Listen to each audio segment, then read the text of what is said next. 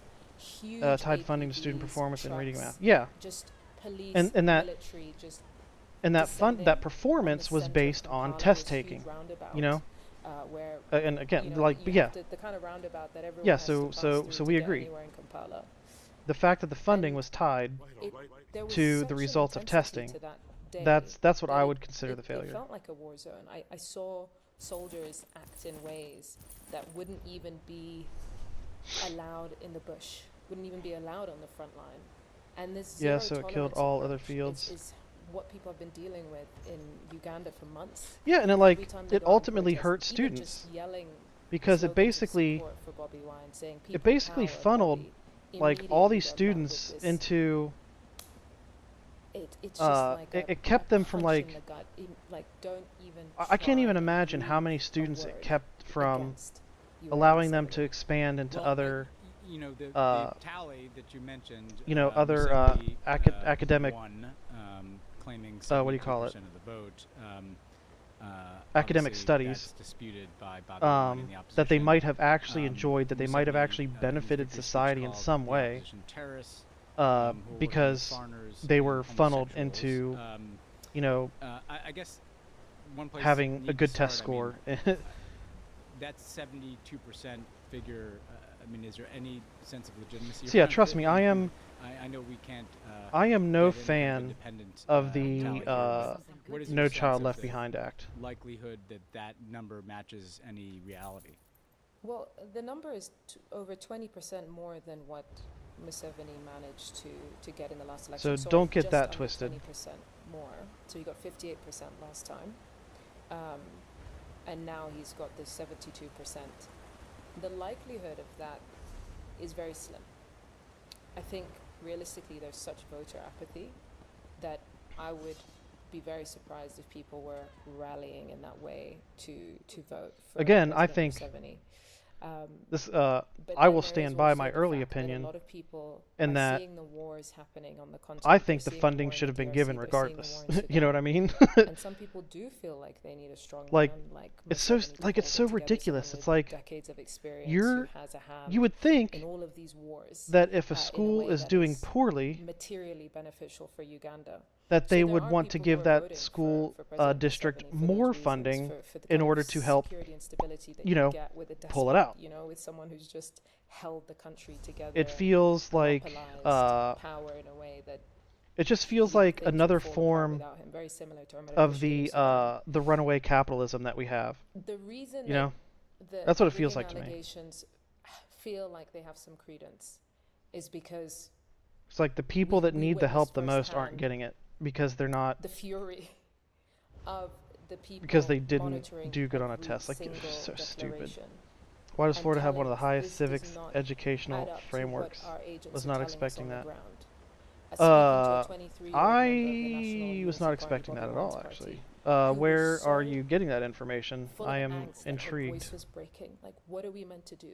We went out, we voted, we did what we were meant to do. Like, what more can be done for us? What can the international community do? This exasperation that was so genuine. that felt I truly am genuine, skeptical of that that they followed bit of information. everything step by step, and they wanted Very the ballot skeptical. to be their bullet, their weapon. You have to And remember, just if the- their civics course says the despair that comes with that was very real, very they might palpable. require a civics I did course, speak to the Prime but Minister if their of Uganda civics course as says the that the results were declared. the She was radical there left kind of woke mob representing the state in the is National going Tally to Centre.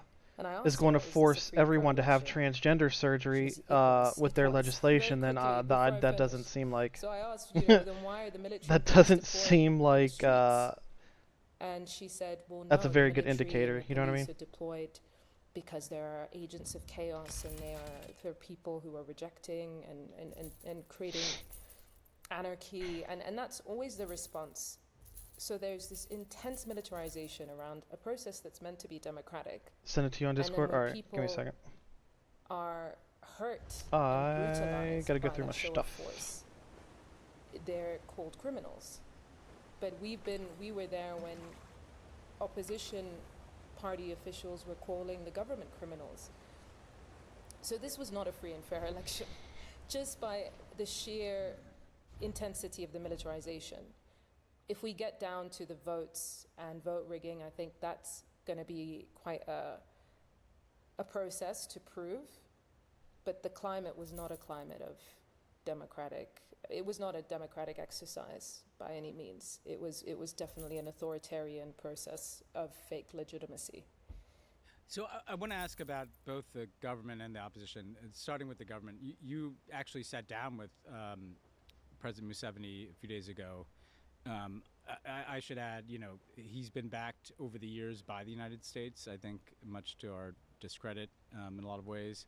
The African Union kind of defers to him. I noticed they didn't exactly, mount any concerns about the result. But Museveni, I noticed in the talk with you, he even went out of his way to say that he's not senile. I will tell you, Yusra, I was in a meeting with him 10 years ago. It was a multilateral meeting about, held in Ethiopia, about South Sudan.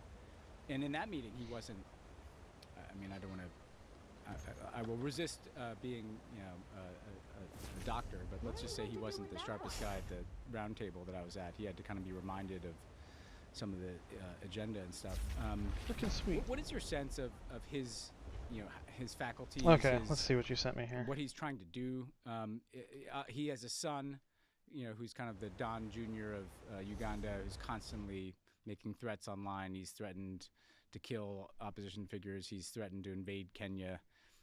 What is That's the weird. current It state didn't of President Museveni and kind of his succession plan and his approach to politics based on your time with him? So to just talk about maybe lucidity. Yeah.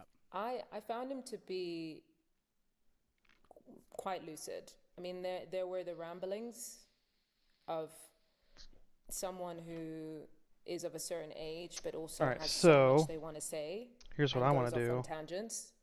I want to do some digging on this edweek.org. Tribalistic tangents. But what was interesting is that he was up for the fight. He liked that he was being interviewed properly.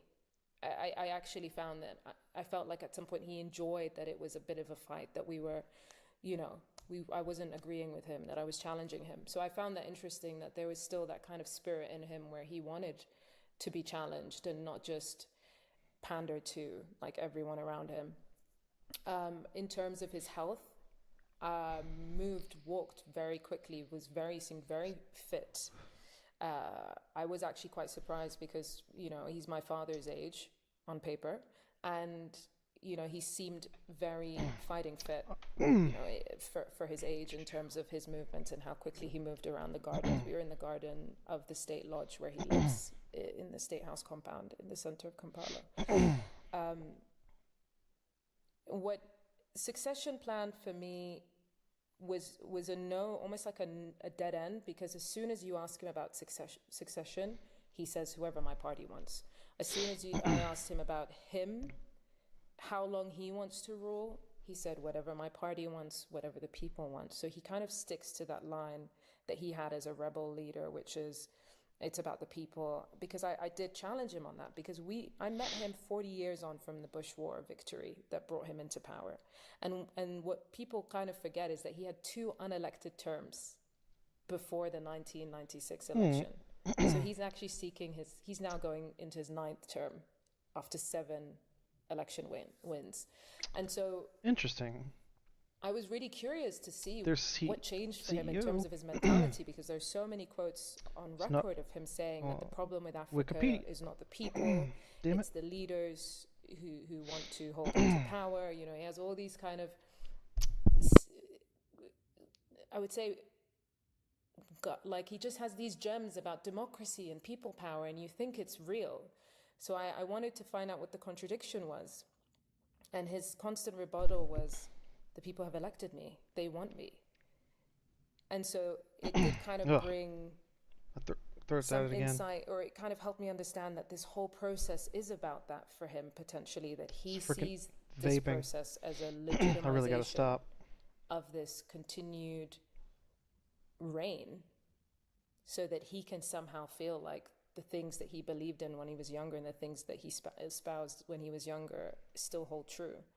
Because he never really shifted on that. He never said, no, well, things change. He said, no, the people have elected me because I'm here and I have the knowledge and I have the experience. And it does say it's so non-partisan. Essentially, the people of Uganda are lucky that he's still around to share the experience that he has. And I do sponsored by Pew feel Charitable like Trust. That he has, Pew's a pretty good. That Mugabe had. That a lot of it's pretty reliable in terms, like with its polls and stuff, in terms of being not so. Despots have, where it's I'm the one who could hold it together because I'm the one who knows what it took to have this, to create this, to build this for you Looks all. like Kagame in a way in Rwanda. Yeah. Kagame, ANC. Yeah. At large, but it's and that kind of showed in the line of we built the internet. Because that's it. We built this country, so we can switch it off and we can shut it down when we want. And I kind of knew going into it that was potentially the mentality. And so it was really interesting to see the ways that it kind of manifested in the micro, whether it was the internet or it was, he spoke to me about Sudan and his time, talking to Bashir and Turabi about the issues in Sudan. And one of the things that was interesting is that he said to me, we spent a lot of time telling Omar al-Bashir that you should be looking at interest, not identity. And the irony is that Museveni has created many districts based on it has a mandatory 7th grade in course, Uganda. it looks He's like. multiplied districts. And students must pass a U.S. government course to graduate. But ultimately self-interest. American Revolution. There's an interest in forming a union, the Constitution protecting liberties and self-governing there's an interest citizen. in kind of keeping everything within the family and keeping everything. I'm interested to see what their protecting liberties section looks like. That would be there's also something really. That'd be interesting to find out. Watching NRM celebrate in the election hall. So just so you know, in the tally center when they won if this is correct, what I'm seeing here. This feeling that I can't attest to its accuracy, but meaning anymore. What I'm seeing here is that students, in order for them to pass the civics, in order for them to pass the civics test to graduate, they only need a 60% or higher. I'll just go to one thing. When the ANC lost their majority in the 2024 election, I remember interviewing an MK vet who was the minister. It's good that they have the classes in that administration before the government of national unity, and I said to her, "How do you feel?" But they only need a 60. Lost their majority. How do you feel that kind of defeats the purpose, I think. This democracy, we're the ones who gave people the right to vote, and she was very angry. And so it just really comes down to that: as we built it, we hold on to it, and we. I think I sold what I wanted to. I did. To do that. That raises the question, though, whether that's how people see it. Which gets to the opposition and also just the people of Uganda. Bobby Wine. Nope. He's 43. He kind of comes out of the arts there, a musician who went into politics, generated a lot of excitement, showed a lot of personal courage by staying in the country when he kind of could have chosen the path of exile. But as you pointed out, 70% of Uganda is under 30, right? So still crazy to me that Oklahoma is the top for Misonets. Being in touch with the concerns of what are Misonets? People that are young. I don't know what that is. What is your sense of? And I don't feel like looking it up. Is it so you got to tell me. That this is just the way things are? Is it anger? Is there any hope of changing things through politics? Do they want anything out of the international community, which doesn't really exist anymore? Oh, you should see where Oklahoma ranks in education out of the 50 states. Has now tried this with Bobby Wine twice, through no fault of his own, really. They just kind of can't do things through democratic means. What's the mood, do you think, among younger Ugandans? I think there's a lot of frustration. Another interesting thing to look at regards to Oklahoma is look at where they ranked in education before the Republican Party had a supermajority in all three all three the fact branches of that state actually government, they and then inherit all the issues in these countries. look at what And their then they don't have any say in how education the is countries now are governed. after Because a few decades of Uganda, I mean, President Museveni Republican spoke about the supermajority. economic growth, and he had those statistics immediately to hand. 3.9 That would be my billion recommendation. GDP when he came into Mesoscale power in network is a network of 1986, automated, and now closely it's spaced 64 weather billion. stations But what designed to no monitor one ever localized speaks short-lived about is the national small-scale debt crisis. atmospheric They've got phenomena. around $32 billion Oh, like the in mesosphere. Okay, national debt. gotcha. And that's the debt that young people I forgot that are term going to existed. inherit. They also have really bad youth unemployment. I mean, I met Is a that young woman state in funded or Birmingham, federally in funded? Bobby Wine's Like, is that part of the National Weather Stronghold polling Service? station, who said, you know, I graduated and I can't get a job with my degree. I don't know what to do. And her voting for Bobby State is funded. Okay. kind of a vote. It's not a wasted vote. It's this whole concept that Bobby keeps saying, protest vote.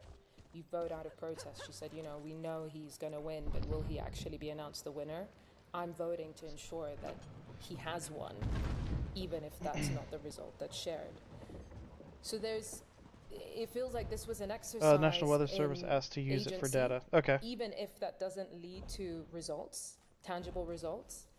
And I think, you know, Bobby will continue to call people to protest. I mean, he's just shared that he's not going to dispute the results in court because the judiciary is influenced by Museveni and his administration, but he's calling people to protest.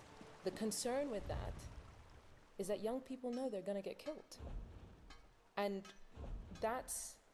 I think that's where Bobby is struggling a bit, because I mean, I interviewed him in 2018 and he was an MP, and he was full of life and full of energy and optimism and idealism. And we went to the social media tax protest, kind of one of the first big protests they organized where people actually came out. It was when the Ugandan government started, were proposing to charge tax for the use of social media. So it's always been a weird internet kind of battleground where the internet is what brings people out in frustration, the lack of internet or the controlling of it. But seeing him, he did seem, I don't want to say defeated, I didn't feel defeat from him, but I felt a sadness, I felt exhaustion, really, like someone who's been beleaguered. And I did kind of push him on the bloodshed and what protection he's offering like another one, Ugandans when they kind of go out and support him and that would be a good face set the to have. security apparatus in full force. And he was very adamant. I'm low on just education for Ugandan. everything It's but the on weather. That is kind of security funny. Forces to not shoot.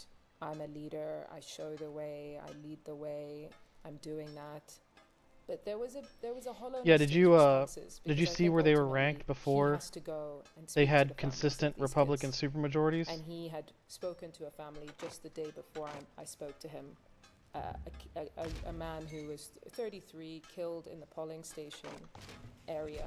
I know what I've been told. So someone from Nah, his okay. community. So the reason I'm asking is because And I do know what think I've that been there told, that is the and I could just working of the regurgitate spirit what that I've been told. Mahuzi, that the state are kind of I've never done anything more working on. than They a want to surface level just crush investigation the into as soon that. as it happens so that So people decide it's not I'm worth their interested to hear time. what you And that find. Bobby ends up being someone that eventually is blamed for this amount of bloodshed. And I think to some degree it could work. I mean, when the election results were announced, we drove back and we saw people gathered around TVs. We're like, wait, are they watching the election results? Are they waiting for a speech? And they're actually watching the Manchester United Man City game. Yeah. Like completely checked out, gathering to watch the results. No protests. Everyone back at work. I mean, I've been checking in since we've been back for the last 2 days, and I still haven't heard a protest pick up again. I think there's generally just a sense of, all right, it didn't work. It doesn't mean they won't protest again. And Bobby continuing to call for protests might change something. But that one day, Ben, where votes were being counted and the security forces and the military descended was so aggressive and so brutal that I do think that they took the kind of air out of it for a little bit. They definitely made it very clear that people would lose their lives if they went out to protest. I honestly felt like we were on the front line. Yeah. And I've been to a lot of protests in the last few years around these sort of issues of Gen Z upset, and I haven't seen anything like this. You know, in Kenya, it's very dynamic. It's gunfire, but loads of tear gas and lots of chasing and snatch squads. In Maputo, very trigger-happy police officers who just kind of shoot in the air and shoot at people and have rabid police dogs going for protesters. But this is the first time that I felt that this was a battlefield that could have been in the bush. Well, look, I think that's a very important and powerful picture, and I think you're kind of describing this moment where the balance is really tipped in this kind of strongman direction. Museveni, Kagame in Rwanda, Ruto in Kenya, but we go to Cameroon. But frankly, we go to Iran. We could go to the United States. We go to Russia. This is not just limited to Africa. But it does feel like at some point something has to give here. Like these people are not going to live forever. Gen Z is growing. It's something to watch how long this dynamic can hold. Well, Yusra, really appreciate you coming off such fresh reporting. We'll have to have you back at some point. There's Somaliland, there's Sudan, there's so many things happening on the continent that bear attention, but really thankful for you to give us this powerful glimpse into what's happening in Uganda, so thanks for that and for your reporting. Thanks, Ben. Appreciate it. Thanks again to Yusra Abugir for joining the show. We'll probably let him do that to us Thanks again. to Emmanuel Macron for the glasses. So I bet he must just had pink eye. He had a minor eye procedure, they said. So don't ever, don't come at us and be like, oh, you're being insensitive. I'm sorry. There's a way Poor decreased to not one. wear those glasses I and mean, deal with your minor eye I was procedure. always taught that you got pink eye because someone farted on your pillow. The last time I got That it, will actually, always I think be it was true. when I changed the diaper. And, that will never not be false. I don't care what anyone else says. Anyway. I'm sure next week we'll have. Actually, I'm sure I'll see you before. The odds of us doing some Davos, special are pretty high. Who can resist? Yeah. Anyway, thanks for listening. Subscribe.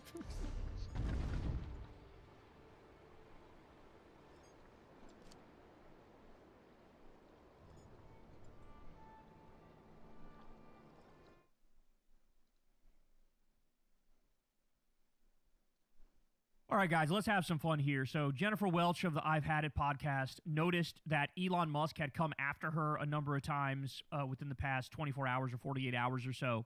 And she decided, okay, you want to play that game? I can play that game, tough guy. And she just Elon Musk is such a little ethered bitch. his porky ass. So this is a glorious thing to see. Sit down and I relax just wish and states buckle would stop up being so because you're lazy in and for a blaming the wild federal ride here. government Let's for watch. literally everything. Trans-obsessed, pedophile protector and immigrant and corporate welfare queen, Elon Musk continues his obsession with a podcaster. And I that blame podcaster is the yours federal truly. government for propping This up man's these life is these so tech pathetic. oligarchs. He has, I blame them for that. resources that are unimaginable, yet he spends all of his time chronically online, and he's like a two-trick pony. All right, he has. I don't feel that he's blame worried is about trans misplaced. people, which is less than 1% of the population, and immigrants. And I just want to remind you, he's an immigrant, and he has a trans daughter with whom he refuses to have any form of a relationship with. That's how big of a piece of shit this man is. So yesterday, he's still going on about me. Pop this up, Kylie. So somebody online calls me a trans woman in this image, and they called Don Lemon Joy Reid. And Elon Musk does the 100 emoji and a crying laughing. And I just want to say, God, he's like permanently 12 years old. That's the only way to describe his like lack of a sense of humor. His childish sense of humor. Like, really? Really? Motherfucker, you're about to be a trillionaire. You're about to be a trillionaire. And he's how old? I don't even know. 50s? 60s? you calling me a trans woman and calling Don Lemon Joy Reid, for Don Lemon, myself, and Joy Reid, none of this hurts our feelings. It just makes you look like you're a moron. And like you're a walking, talking advertisement as to why nobody should ever have this much money. Like this is what you're Facts. Tell them. doing in your spare time. I think, Kylie, was there another one? End wokeness. They tweet, Jennifer Welch backs mob storming white evangelical churches. And I say they are the most entitled white nationalists. And Elon Musk chimes in and he puts, it's her right as a trans min to protest. Bro. So clearly he's on ketamine or something. Unironically, that's what's happening. His brain is shitting the bed. Jesus Christ. I love how to them that's like, oh, how dare you? Is it possible to overdose on ketamine? The fucking pastor at the church is a supervisor for the ICE Gestapo thugs. I'm happy they protested. They should protest that motherfucker again. You're not gonna get us go, oh, why did you do federal it in government church? stop trying to No, fix why did the problem? he do it in a Because church? it almost This always makes the motherfucker is situation cracking the worse. skulls of immigrants and then going and preaching the word of Jesus on Sunday? Fuck out of here. So Suck my nuts from the back. I do want to push Jesus back a little Christ. bit on that. No, they deserve to be I don't. protested this I would aggressively. disagree Are you kidding me? with And then you meanwhile, in that. all these right-wingers, oh, a church I don't think heaven it's bad. forfend. Meanwhile, what did they say when a priest got shot in the face with pepper balls because of ICE Gestapo thugs doing it on purpose? I don't They think the said mistake nothing. is that they're trying to They fix had problems. nothing to say about that.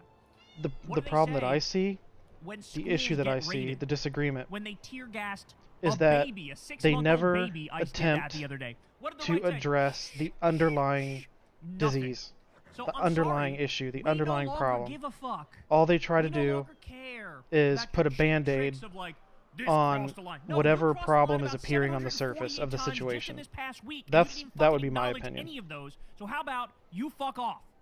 And we should protest that church every day. Every day. Jesus Christ, man. It's I called think the that First is the Amendment. problem that the It's federal called freedom government of has. speech. It's called the most American thing When they ever. do try to The fix right to something, organize.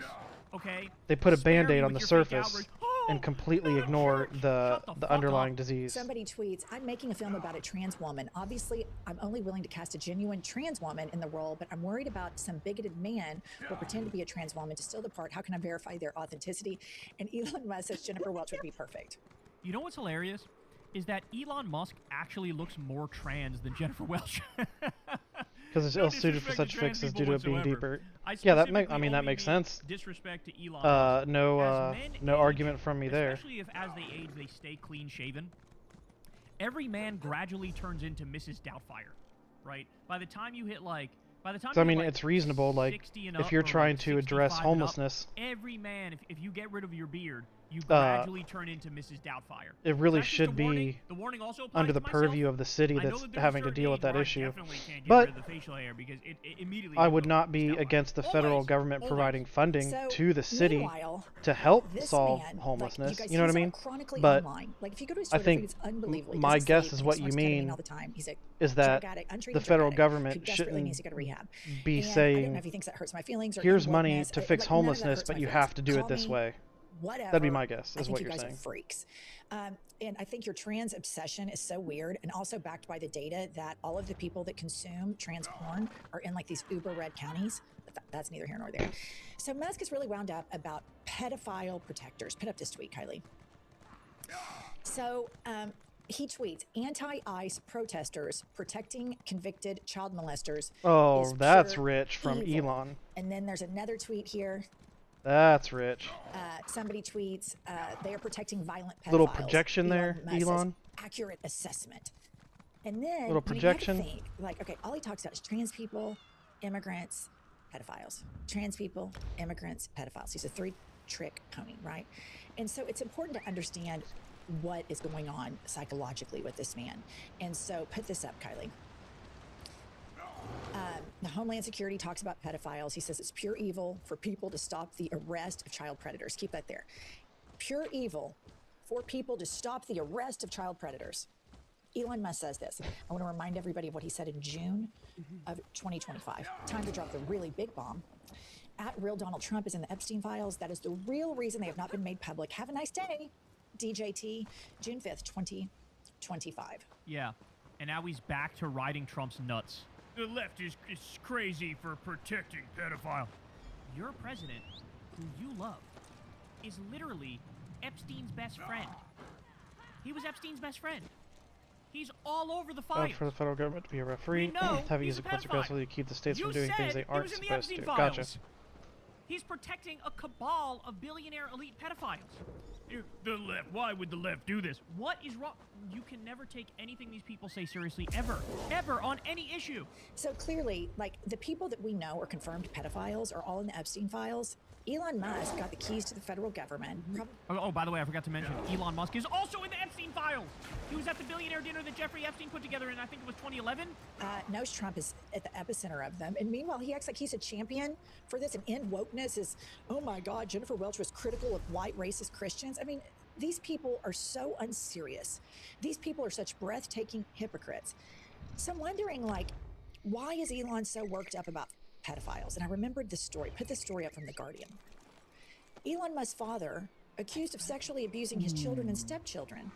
Elon Musk, rarely mentioned by his tech billionaire son, dismisses New York Times report as nonsense and false. Oh. That actually explains a lot, if that's true. So here we have a man who is wound up about immigrants. Hot news flash, he's an immigrant. Wound up about pedophiles. Hot news flash. His siblings and his step-siblings have accused his own children father who of suffer being a pedophile. through And he's wound up with trans people. the various forms of abuse Ding, ding, ding. He has a trans daughter are who is a lovely, statistically a really more smart, likely lovely, young woman. to perpetuate And that he, abuse sits and demeans her onto their and less than children 1% of the than those population who all were the not time. And he exposed to it as thinks, children. like, or in wokeness that That hurts is a me to call me, I don't know if I'm a trans man or a statistical trans woman because he fact. switched both times. But this is at the core. I mean, it's so easy to lift the curtain and see what's going on here with this man and his inner child issues. Since every state makes more than enough money to maintain itself, we should release the disposal clause. That would just make lands sense with in all of states. this trans obsession. So that Alex Jones was caught with that. I mean, how many contain times have we natural seen resources. this with Each state was with supposed to be on equal gayness, footing. right? Federal The government most got greedy with the vehemently railroad barons when anti-gay expanding marriage, west, anti-gay though. rights Christian people and Republicans. Yeah, it makes sense. They always end up sucking a dick in a New Jersey Turnpike bathroom. It happened time and Which time again. It's like they're I'm telling on assuming that themselves the expansion of the railroads Like, was you know what I'm saying? a significant factor in it's a similar the thing here. You know, robber you're so baron anti-trans era because you of our actually first are interested in trans stint with people runaway and capitalism. You feel some sort of shame I'm about assuming. that. I'm not sure. We're here to tell you. But I'm don't sure feel that any was a fucking significant factor. Trans people are awesome. Trans people deserve all the rights that everybody else has, and trans people, if you want to date them, go date them. It's no like judgment zone here. Think about it. He's got all these companies he's hold allegedly on a running. second. The U.S. government subsidizing that. Yet he's online nonstop about, racist shit, There are trans like people, all the significantly crazy shit he puts more online. On top of which, arguments he is making in cuts against to have all these kids capitalism that he's than not there are raising. for it. Like, I don't And want to even hear I'm not about outright how smart against and it. great Elon Musk is. Just because he Like, has a lot I of see money, the benefits, this guy is but fucking unhinged. God. He has all these kids. He's talking about birth population. So he's populating the earth with children without fathers because he doesn't put Any time economic into them. system And I just think that gives this us guy freaking Peter Thiel was in the Epstein files. He and read Elon it, he knows Musk he did. He rats out and Donald Larry Trump, and then he David has the balls Ellison to say pedophile protector. has and I'm problems done that need to be talking about addressed when Kristi Noem says immediately. we're arresting child pedophiles, people that want to protect pedophiles. Look at the January 6th. I cannot get on my phone without another arrest of molestation of a child, sexual abuse of a child from somebody that It Trump wasn't supposed to be that pardoned, way. being In her arrested country, and/or especially her sent to jail. territories, they His turned what faith was leader supposed to be a race sent to make jail new for strong sex states crimes. Like, to making the I most money will off of not the land while tolerate Congress was the distracted, hypocrisy. not Do able not to sit govern the there, territories. Kristi Yeah, Noem, and talk that to that was me kind of the about protecting children that was kind because of your the administration allows it. perception He's I had. pardoning them. He's sitting there, with the Epstein files on lockdown. Like, you do not have any credibility. Shut the fuck up. And I agree with you. If you're so interested in arresting pedophiles, go arrest the president of the United States. Start there. So another thing that Elon is laser focused on is he acts like he's a champion for free speech, which we all know he's not. He's not. He acts like he's a champion for democracy. He's not. This man is the most oppressed trillionaire completely wasted I've ever seen in my life. opportunity. He acts like the whole world is against him. Which all Are you we talking have to about the do is railroads, sit or are you down, shut talking the fuck up, about and go enjoy his money. But he deporting can't, Elon Musk? because he has this itching anxiety. And so that's why he's chronically online, chronically taking ketamine, because he's trying to cover something up. She's straight up ending him here, bro. This is like a brutal and accurate dissection of his entire existence. You all know that all of his companies are under I always find investigation the by railroads. USAID and other I always find the organizations within the federal government. like even though like all of those investigations I'm have like been shut down. pol- God only knows what politically Kim Big Balls aligned did, with right? He had a stage 5 meltdown when guys I like talked to Jim this. Acosta about him getting I investigated. still find And it by the way, cringy he was when caught they committing talk. fraud. Oh, he's got That's why all this owned. shit about, this Somali is doing the He's fraud and ending stuff. him. I freaking oh my gosh, Elon like that. Musk got what was supposed That to be a phrasing, subsidy like, of $483,000 gives me the cringies. under Joe Biden's time in office. When he was doing the Doe shit, he went in there and backdated that and changed it from $483,000 to a $483 million subsidy. People caught it and flagged it and said, that's not right. It was 483,000. Why is it now 483 million? And so and then they went back in and got rid of it. He was literally trying to steal $400 million from U.S. taxpayers on top of the $38 billion that he's gotten in subsidies already to make 12 rockets that explode immediately. Okay? He's the biggest con artist of all of them. He does this thing called vaporware. He overpromises, he underdelivers. He did this with the Tesla sports car that he was trying to make in like Roadster. 2017. He said it'd be out within a year. Here we are in 2026. It's nowhere to be found. He said, I'm going to put The you Hyperloop. on Mars within a decade. Well, here we are 15 years later. We're not on fucking Mars. He's a liar. He's a con man. You forgot to mention What the happened Hyperloop. to the Hyperloop? Ah, there he is. Ha! The sun, the moon, and the stars with the Hyperloop. That shit fucking fell apart. Everything he says he's going to do, it falls apart. How many times has he said, oh, self-driving car is ready, and then people fucking crash and die, and he's got to be like, okay, technically it's not ready yet. This is who this man is. He's a fucking con man. That's what he is. All of those investigations have been shut down. God only knows what he and Big Balls did, right? He had a stage 5 meltdown. Oh when my talked to God, I Jim forgot about Acosta that him kid. getting investigated. Freaking Which, 22-year-old that if just like somebody said, hey, we're investigating dove Jennifer Walsh, into swing for the fences. You know, everybody's like, whatever. personal But this man data is losing during his the mind. So initial now Doge he's age, already, Doge days. vowed to spend millions of dollars, just like he did to elect Donald Frickin' Trump, and Big just like he did Balls. to get his ass kicked in Wisconsin. Put this up, Kylie. He's tweeting, without voter ID, democracy is a lie. The man who spent $290 million in the last election. He bought an election to benefit himself, and he has the audacity to act like Why do I have to avoid killing this guy? I want to kill this guy. A lie. His number one goal is to Stupid. make it as hard as he can for people to vote. And I want to remind everybody in MAGA, he's an immigrant corporate welfare queen. The shit that you hate, MAGA, I don't give a shit that he's an immigrant or not. I oppose corporate welfare. And I know how you all feel about corporate welfare queens, and I know how you all feel about immigrants. So why don't y'all really start going after Elon Musk? But here's my thing. If he's so wound up about elections and he's so into politics, I have a great idea. I say, he's an immigrant. He was born in South Africa. According to his brother, they were illegal too. His brother said it, not me saying it. His brother said it. He comes over here. I do think we need an investigation into how he got his citizenship, but that's neither here nor there. That's just me being petty. So I say he runs. Let's do away with the part of the rules to run for president. You have to be born in the United States of America. Let's do away with that hypothetically. Let's run Musk against Ugandan-born Zoran Mamdani. Let's run and see what happens to Elon Musk, and we'll rig it as much as we can for you. You can pay all the money you want. You can take all the corporate donations you want, Elon. Let's run you against brown-skinned, good-looking, non-ketamine taking, non-corporate welfare taking, non-deadbeat dad, non-trans obsessed, non-pedophile protector, a man who stands for working class Americans, who knows how hard it is to get a paycheck, who knows how hard it is to get stable health care, a man who says, I'm not going to bully a trans person because I'm not a petty psychopath. I'm going to say, you know what? This is a safe place for you. It's a free country. You can be whatever the hell you want to be. Let's run these two ideas. And Zoran will take zero corporate money. You get your ass kicked so bad, you can't run for anything. She's not wrong. That would be the most lopsided election maybe we've ever seen. He would put up prime FDR numbers, Zoran would. I don't even know if I get a bonus we're talking for over 400 electoral college votes. completing It would the be optional a rap steps. skis I don't know on why Elon I'm sneaking. Musk's entire fucking career. Kind of feels like a waste of Man. time. Well done from the I've Had It podcast here. And let's not forget, man, this guy's a criminal. Elon Musk needs to be locked up. I will not let go what he did with Doge. And anybody who's familiar with the law will tell you, literally every single penny of cuts that Doge did was completely and utterly illegal. Every single penny. All the U.S. aid cuts, which, by the way, hundreds of thousands or millions will die as a result of that. All of the cuts to medical research and scientific research and air traffic controllers and food safety inspectors, the 250,000 public workers who were fired, the half the Social Security offices which were wiped out, the 83,000 veterans who were fired, the cuts to the Department of Education and FEMA and nuclear safety officials and the CFPB, Meals on Wheels, the NWS, National Weather Service, the pediatric cancer research cuts. All of that was totally fucking illegal. And it needs to be a litmus test for Democrats. If you want to be president, you need to commit to prosecuting the Doge criminals, including Elon Musk.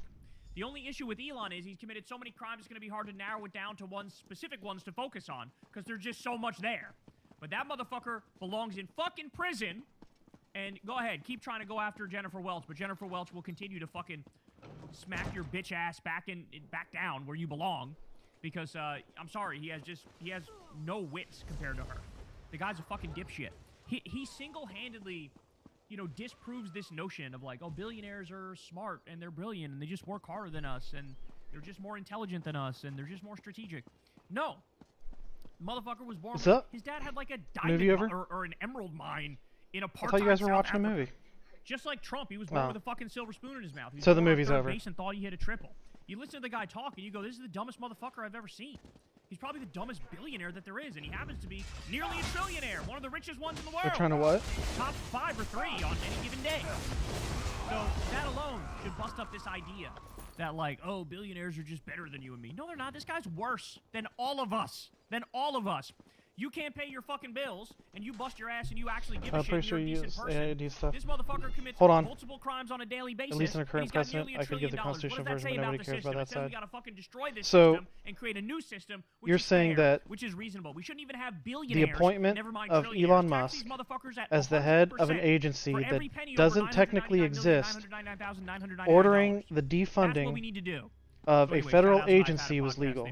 Hey y'all, do me a favor and I like and subscribe. find that it helps out big time in the algorithm. To Click not the bell be as very well for notifications believable. when videos drop, and watch that video on screen. Joining us now is Professor John Mearsheimer of the University of Chicago, one of our favorite guests here on the show. It's good to see you again, sir. Thank you for joining us. My pleasure. Glad to be back. I mean, one of the things we had to get your reaction on is this now famous Mark Carney speech, the Canadian Prime Minister, about the U.S. Western-led order. I'm saying the cutting of USAID and integrating it into. Okay. Why don't we take a listen and we'll get your reaction. It seems even so, every day, like I wouldn't argue on that. We live but in an era Elon Musk doing it in the haphazard way that he did it by having 22-year-old strong can do what they can, and the weak must suffer. 22-year-old kids come in. Sorry, I think you're young too, but there is a fresh out of high school come in for countries and basically taking a digital hatchet to funding without actually taking the time to analyze its purpose. Question for middle powers like Canada is there's not absolutely no way that was legal the way it was done. The new reality, we must. The question is whether like I won't argue simply building that the executive branch cutting that funding in a world of great was legal because rivalry, the countries in between have a choice. It probably is legal for the executive branch to do it, but there is combine no way you would be able to convince me with impact. that it was legal for Elon Musk the rise of hard power to blind us to the fact to be the one that the power of legitimacy, to do the cuts in the way that he did it. Rules will remain strong if we choose to wield them together. No way. Absolutely no way that Professor, was your legal. reaction to that speech in the context of this Greenland situation that now may have appeared to be resolved, but the tactics and the rhetoric from the Trump administration cannot be taken back. Well, you want to remember that Mark Carney is the Prime Minister of Canada, and President Trump referred to his predecessor as the governor of the 51st Unsure on that. I don't have any laws or guidelines on restructuring, so it might be up to Congress. He's made it clear, like Trump, that he has his gun sights on Canada. If the executive well branch, on Greenland, the president, wants to create an agency dedicated towards what he's dealing with, and Carney made what I think is in many ways identifying a speech that made it and clear cutting waste, fraud, and abuse. He understands and then he wants to appoint someone to that agency, and Congress approves the appointment to that agency. Then abso-freaking-lutely, whether I like the results of that or not, I would consider that to be a legitimate method of implementing it. You know what I mean? I do not support him telling Elon Musk to do it on his on the days when he's not busy being a Tesla CEO, to have his 22-year-old right-wing chat room mods come in and slash benefits, slash funding. There's no way. It's freaking ridiculous. Audience at Davos, and that's basically what's going on there. Do you think that this whole Greenland And trust me, like, episode has he could have done been it the an right effective way. wake-up call for There European are leaders as not well? only do they have Yes, I think there's no the question majority in both both chambers, is that Denmark but effectively even if some Republicans split, there are enough Democrat Greenland is in effect nut riders to the tech industry that they would have Trump, approved it anyway. Until yesterday, You know was what I mean? threatening to use military force to take Greenland away from Denmark and make it part of the United States. If that were to happen, that would be one NATO member, the United States, effectively going to war against another NATO member. This is really quite shocking.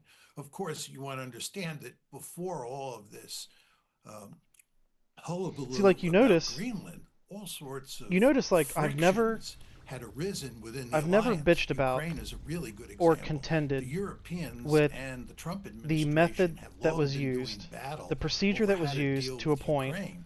And Trump is fed up with the Europeans the plastic for face Kristi resisting Noem, his efforts to try to strike a deal with Putin. So when you look at that past history Goblin regarding cosplayer Stephen Ukraine, Miller. you Well, can he wasn't even an understand appointment. why No, he's not. Putin, He's just in the. why Trump, He's like an assistant or something. Whatever. is willing to play hardball with the Europeans, Freaking and he's willing Howard to, Nutlick. facilitate Like, some I sort not of once have I divorce, ever across the questioned, Atlantic Ocean. criticized You know, Professor, in the context the of your appointment. overall work and looking It's at this, the how do you see the process of their appointments itself, not emerging once, as a result, not just of because his action, they but were of done the broad right way. spectrum of what Donald Trump has now done in his first year in office. Well, I think As you terrible wanna as these realize people are that for our there's country, sort of two as much dimensions as I to Trump's detest policy.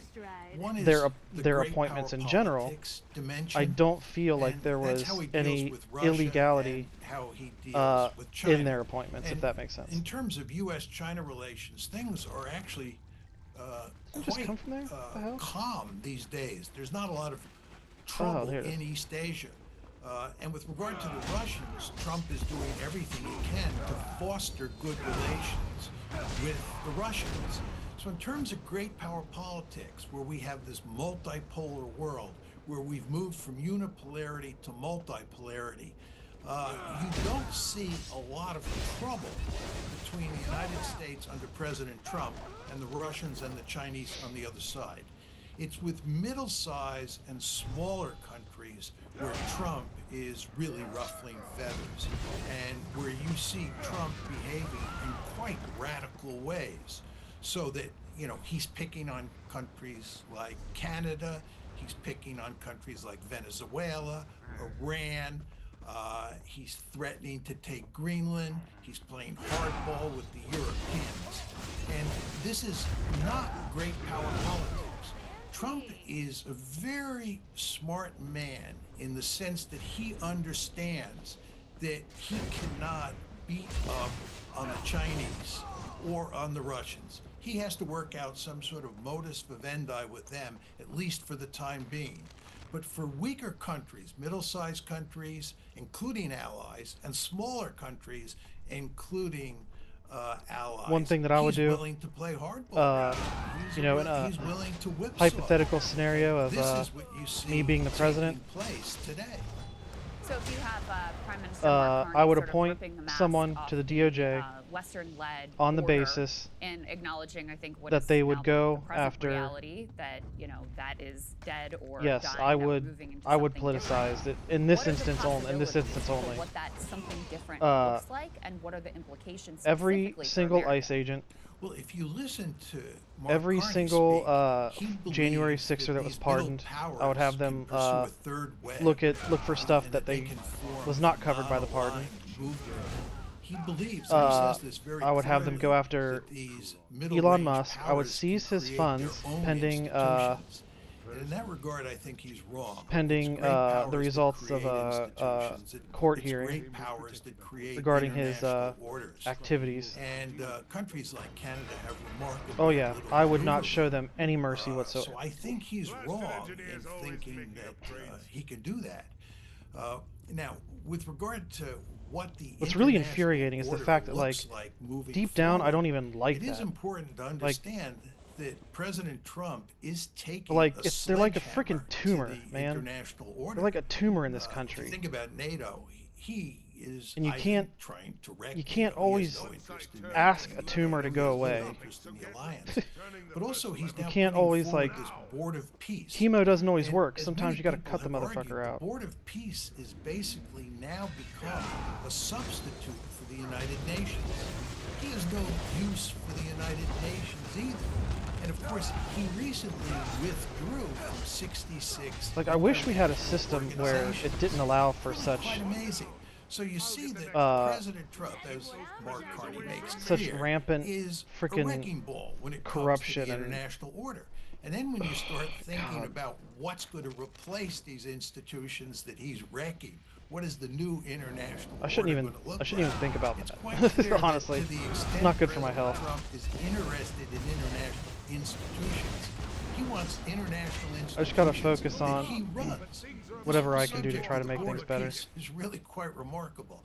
It started out as an institution. I did start an internship recently with I don't know if I mentioned this before with a to facilitate a peace local agreement, peace accord in Gaza. congressional It's now morphed candidate. into this international institution, at least in his mind, that he runs, and he sees it as a replacement for the United Nations.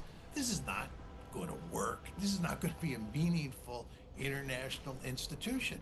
So I think, given that President Trump is going to be in power for 3 more years, international institutions are not going to have a whole heck of a lot of effect on how international politics Oh, crap. is No. conducted.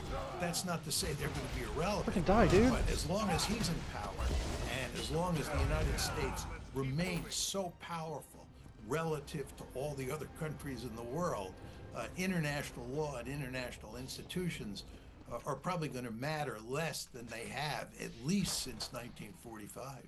You know, Professor, at the time when we're talking about great power politics and this embrace of the Don Road Doctrine, as he would call it, with Venezuela, some element at least of realism, we also saw this bizarre emergence not even 2 weeks ago of complete neoconservative ideology, with this idea that we could just bombard the Iranian regime as a result of their alleged crackdown on protesters. And the president seems absolutely committed, to this idea that if the Iranian regime executes some protesters, that would immediately bring about the bombing of the entire country. He doubled down on this in a recent interview. Let's take a listen. There are reports that they are still burning thousands of protesters alive. They also issued an assassination threat against you over the weekend. I know that you can't talk about what's on the table, but what is your response to Iran's leadership and their regime continuing to taunt you, threaten you, especially given over the weekend you said it's time for new leadership in Iran? Well, they shouldn't be doing it, but I've left notification. Anything ever happens, we're going to blow the whole country is going to get blown up. So we've, originally Biden should have said something. When they made a statement, we always said, why isn't Biden saying anything? Because he didn't. But a president has to defend a president. Like, if I were here and they were making that threat to somebody, not even a president, but somebody, like they did with me, I would absolutely hit them so hard. But I have very firm instructions. Anything happens, they're going to wipe them off the face of this earth. What do you make of this, sir? The American Right is trying to tie this to some alleged assassination attempt, but, again, the prereemption is this crackdown on protesters. It just seems so totally out of step with any sort of realism or great power understanding, and a complete fantastical embrace. Well, it's very important to understand that this is Israel and the United States working together. Number one, to topple the regime in Tehran, and number two, to break the country apart, the way we, the Israelis and the Turks, broke apart Syria.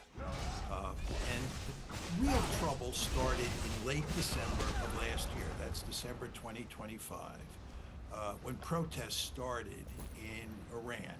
And we played a key role in fueling those protests.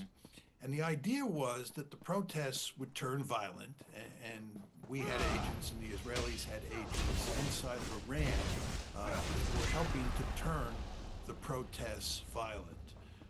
And the idea was that once the protest gained a lot of momentum, it looked like the regime was going to topple, then the United States would move in with military force.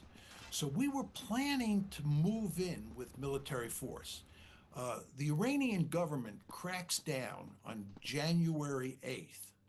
And when the Iranian government cracks down and it looks like they're having an effect on dampening the protests, we begin to think about moving in with military force. We want to topple that regime. And when I say we, I mean the United States and the Israelis.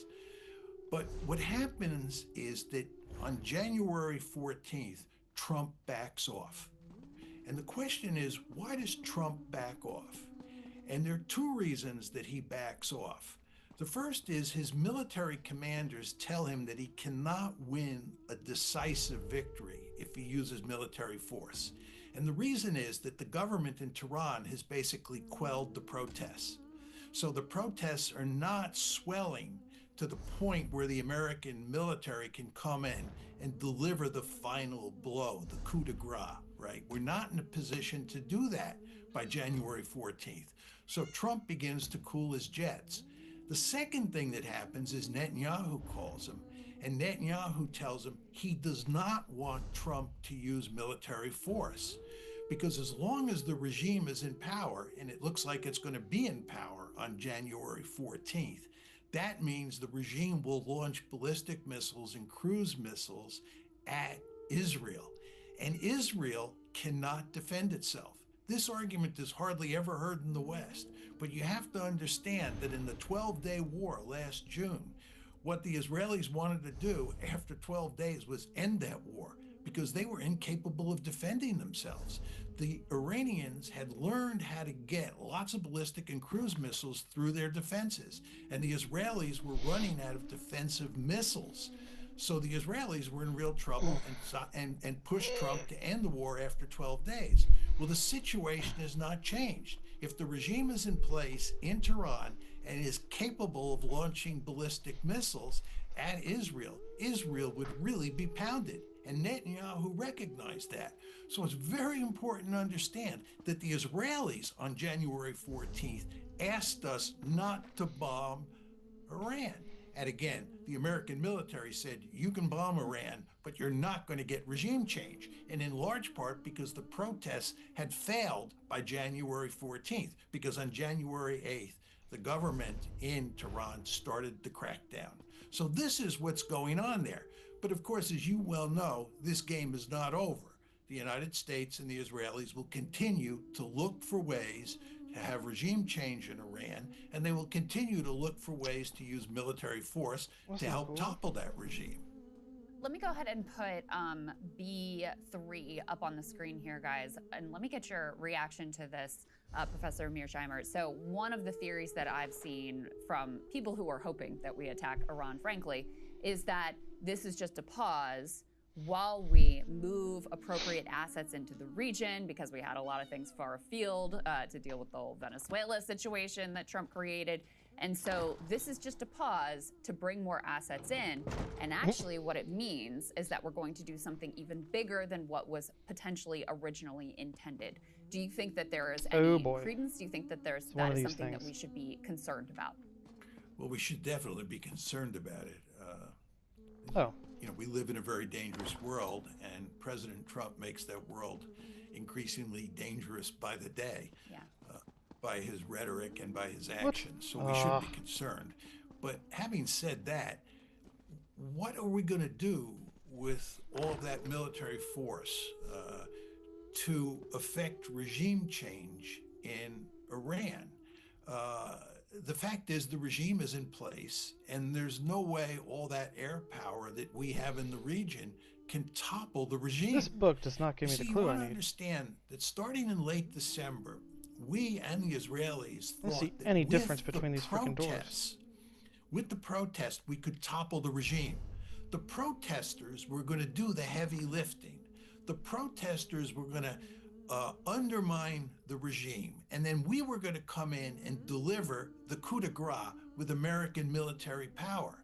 But once the protests fail between January 8th and January 14th, it doesn't make sense to use American military power because we no longer have the protests working in our favor. So using military force just doesn't make sense. There's no question we can pound that country. Bringing in all that firepower will definitely wreak destruction on Iran. But the question you have to ask yourself is, what will the regime, which remains in place, do as a consequence? And number one, as I just explained, the regime will pound Israel, and the Israelis don't want that. Secondly, the regime will go after American military bases and American troops in the region, and we really don't want that.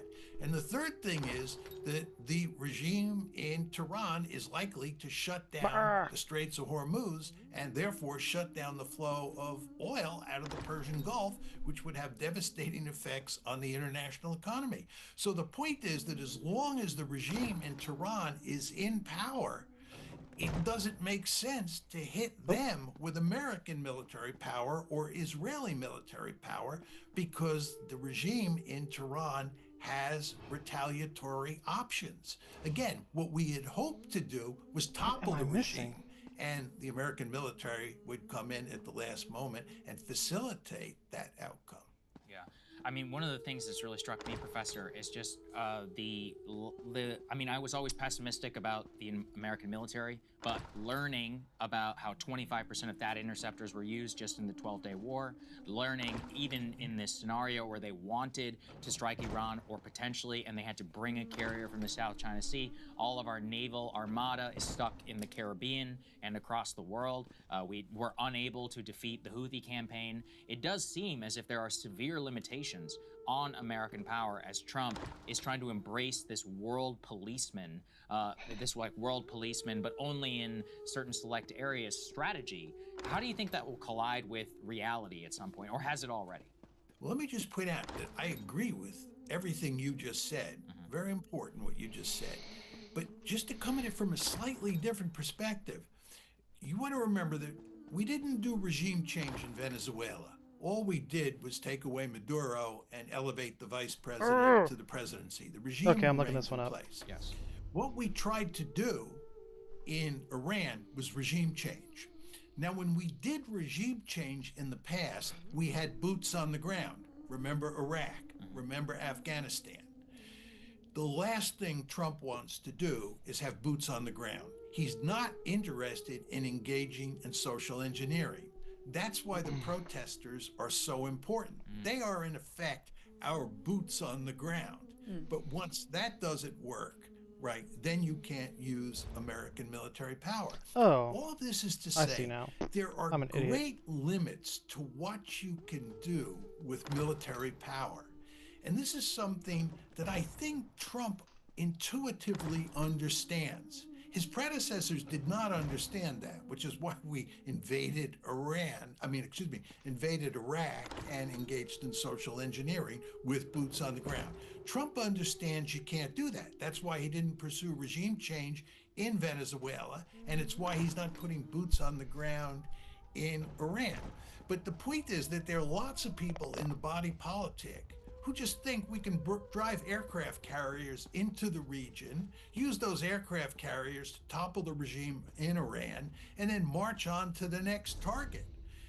It doesn't work that way. There are real limits to what you can do with military power, which again is why we've put boots on the ground in the past. And I think that Trump understands that. And that's why Trump, although he has used military force quite liberally since taking office. I count 7 different countries that he's attacked. And of course, he's threatening to take Greenland with military force, or he has been threatening to take Greenland with military force. Although he uses military force liberally, he uses it in a pinprick fashion. He doesn't invade countries and end up with boots on the ground. And as long as he doesn't end up with boots on the ground, he will be pretty much free to use military force here and there. against weak adversaries. But the end result is not that significant because they're just real limits to what you can do with air power alone or by removing Maduro and replacing him with Ms. Rodriguez. It just doesn't add up to that much. Well, let's talk about one more country using that analysis. Put B5 up on the screen. The Wall Street Journal reporting that the U.S. is actively seeking regime change in Cuba by the end of the year. After ousting Venezuela's leader, the Trump administration is searching for Havana insiders who could cut a deal to end communist rule. Let me just read a couple of the first paragraphs here. Emboldened by the U.S. ouster of Venezuelan President Nicolás Maduro, the Trump administration is searching for Cuban government insiders who can help cut a deal to push out the communist regime by the end of the year. The Trump administration has assessed Cuba's economy as being close to collapse, that the government has never been this fragile after losing a vital benefactor in Maduro, these people said. Officials do not have a concrete plan to end the communist government that has held power in the Caribbean island for almost 7 decades, but they see Maduro's capture and subsequent concessions from his allies left behind as a blueprint and a warning for Cuba, according to senior U.S. officials.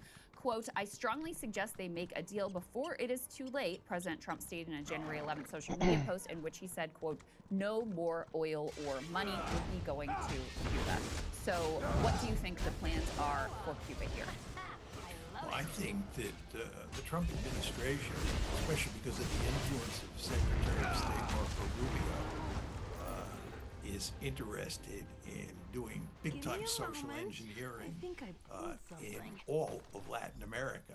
Very important to emphasize that the Americans have long been completely intolerant of left-leaning governments in the Western Hemisphere. We have a rich history, as you both know very well. We can't let the people of this country know that there are some left-leaning policies that could actually benefit them.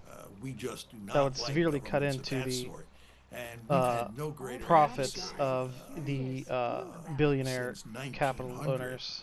In the Western Hemisphere than Cuba. Can't have that. It goes back to when Fidel Castro took over there in 1959. Not acceptable. So we've long had our gun sights on Cuba, and I think that in terms of the moment, I think that the Trump administration would like to produce regime change in Cuba, Nicaragua, and Venezuela. But Cuba's definitely number 2 on the hit list. And what the administration is doing is not using military power. It's not putting boots on the ground for sure, but it's using our tremendous economic leverage in the region to hopefully, from their point of view, topple the regime in Cuba. And what we think we can do is, by controlling Venezuelan oil, make sure that the Cuban economy, which is in terrible shape, even when it's getting Venezuelan oil, will be in disastrous shape when the flow of Venezuelan oil to Cuba is completely cut off, which is what we're now in the process of doing. So we want regime change in Cuba. But it's, again, another example of Trump pursuing regime change on the cheap. Is this just an ideological, I mean, I know it's an ideological fixation for Rubio, but is there anything beyond that? I mean, with Venezuela, first we were sold this nonsense about drugs. Then we were sold just like, no, we're just taking the oil. I mean, there are a lot of natural resources in Venezuela. Cuba, not so much. So is this just purely an ideological project? Is that the rationale behind it? I think that the principal factor that explains American military intervention in Latin America since 1900 is ideology. And it's our deep-seated fear of left-wing governments. And we're not even talking about far-left governments here, like you saw under Allende in Chile. That's not what we're talking about. Even moderately liberal governments really spook us. And we often do regime change, and we often do it at the end of a rifle barrel, but not always. Now, just to go back to Venezuela and to pick up on what you were saying, Crystal, you remember in the beginning it was narco-terrorism. Then when that argument began to lose its punch, they started talking about the Monroe Doctrine as if China and Russia were taking over the Western Hemisphere. But that didn't make any sense. And then when Trump finally went in, the explanation became oil. But oil was not touted as the main reason for going into Venezuela for most of the period before the kidnapping. It wasn't like oil was front and center as the argument. Yeah. And I was saying on various podcasts that I thought the principal reason was ideology. But you want to remember that ideology and oil are tied together. Because when you talk about Capital oil, growth. what bothered the Americans was the nationalization of Venezuelan oil. Who are these Venezuelans to nationalize their own oil? This is unacceptable. American oil companies should be free to come down there and exploit Venezuelan oil. That's basically the view of the Trump administration. And that is inextricably bound up with left-right issues, right? And of course, the Chavez government and now the Maduro government, these were socialist governments. Anytime you use the word socialism, you know, the trouble is in store for that country that identifies itself as a socialist country. So I think the oil issue I think you made a wrong turn. Morphed into the oil issue and the ideology issue were tied together. But as you point out, in the case of Cuba, there's no oil issue, right? Cuba doesn't have oil. Cuba's not Venezuela. There, it's, I think, purely the ideological issue. Well, last question for me, for you, sir, is about potential blowback. So they're basking the Trump administration right now in their glory of Iran, of Venezuela. They genuinely feel as if nothing can go wrong. I often point out that it took many years for many interventions or others to fall apart. How do you see the potential blowback or complications in all of these scenarios? Well, they failed in Iran. I mean, we want to be very clear on this. The American media, the mainstream media, will not say this. Right? They will not say that this was a colossal failure, what just happened in Iran. And of course, there is a possibility that at some point in the future, the regime in Iran will be toppled. So we can't say it will never happen, but it has not happened so far. With regard to Venezuela, they think this was a great victory. But I think that you want to remember that after we toppled the regime in Iraq, President George W. Bush landed on an aircraft carrier and he declared mission accomplished. I think that the Trump administration is duplicating what the Bush administration did back in 2003. They're declaring that the mission has been accomplished. We're going to live happily ever after vis-a-vis Venezuela. I would not bet a lot of money on that. The idea that a bunch of gringos from up north can come down and run Venezuelan politics. Damn it. You want to remember that this is what President Trump said he was going to do. He said he was going to run Venezuelan politics, and furthermore, we're going to steal their oil, and we're going to get away with that. Damn it. In a country where there is a powerful sense of nationalism, I would not bet a lot of money on this. There's a long road ahead for the United States and Venezuela, and I believe that the mission accomplished argument will not look like a good one a year or two from now. And with regard to blowback, there's obviously lots of blowback in the system. The Mark Carney speech at Davos that we just talked about is an example of blowback. Yeah. The Europeans are beginning to push back on us. Not very hard at the moment, but they are beginning to push back. And we're going to have trouble in different places around the world that we don't have to have if we would act smartly. But the key point you want to keep in mind is that the United States is an incredibly powerful country. And it operates in an integrated international economy.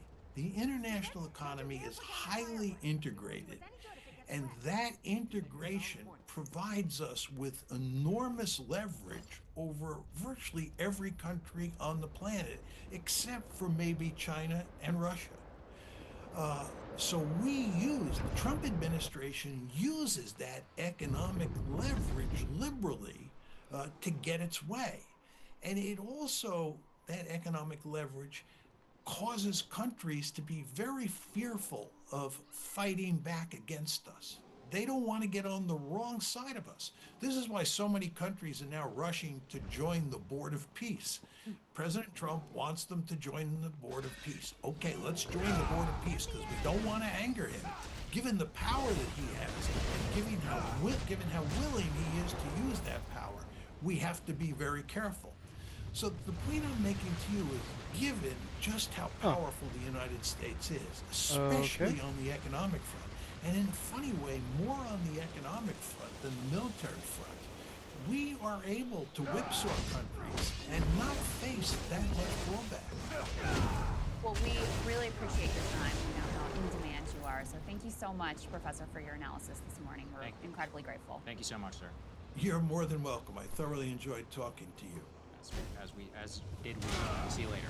Hey, if you like that video, hit the like button or leave a comment below. It really helps get the show to more people. And if you'd like to get the full show ad-free and in your inbox every morning, you can sign up at breakingpoints.com. That's right. Get the full show. Help support the future of independent media at breakingpoints.com. The other week, I sat down with Andrew Callahan on Channel 5 sit-down podcast-style interview for his channel. And when he goes and posts a video, I see he just spoke for an hour. Well, that's weird. He actually spoke for around 2.5 hours. And then I go and watch the interview, and I'm saying, well, what is this? This is not what happened. All right, let's see this Nick Shirtley. So normally and response. historically, my policy for whenever somebody's saying some factually inaccurate stuff about me online is to turn the other cheek, keep my head down, and get back to grinding. But in this case, with Mr. Nick Shirley, who is now falsely accusing me of conducting an unfairly edited interview, I think I'm going to pick option 2 and let people know what went down. Journalistic integrity is something that I kind of take a little bit seriously, and I can see a future wherein access is limited to prominent people, especially conservatives, if I don't dispel this false narrative immediately in its entirety right the heck now. So to do this right, I want to show you a couple of things, including text messages between him and I, and actual footage of the working premiere sequence that I used to edit the interview, so you can see what was cut and why. So let's begin with the editing lesson. So when we're dealing with a long-form interview of somebody who talks very slowly and circles back to repetitive talking points, one of the first things that we do in post-production is cutting what's called dead air, which means long pauses between words or sentences or fixable verbal stammers to slow down the conversation and risk boring the viewer. So in this raw interview with Nick, which had a total runtime of 2 hours and 2 minutes, we had to cut nearly half an hour of dead air to make it this video. Many people like to choose their words carefully, so I get it. But there was a couple points in there. Even in person, we had to have Nick repeat himself because the crew felt that no amount of corrective editing would possibly be able to make him sound normal. It's been an interesting few days, past 72 hours. My video on the expose of the fraud in Minnesota is the most viewed video ever, longer than 10 minutes, other than Mr. Beast. Ugh. Can you say the fraud in Minnesota again? Can you kind of stutter? Yeah. Wait, are there going to be cuts in this, or just going to be one take? Which will make it perfect. So if we ask for to say it again, it's just to make sure you say it perfectly. Oh, okay, yeah.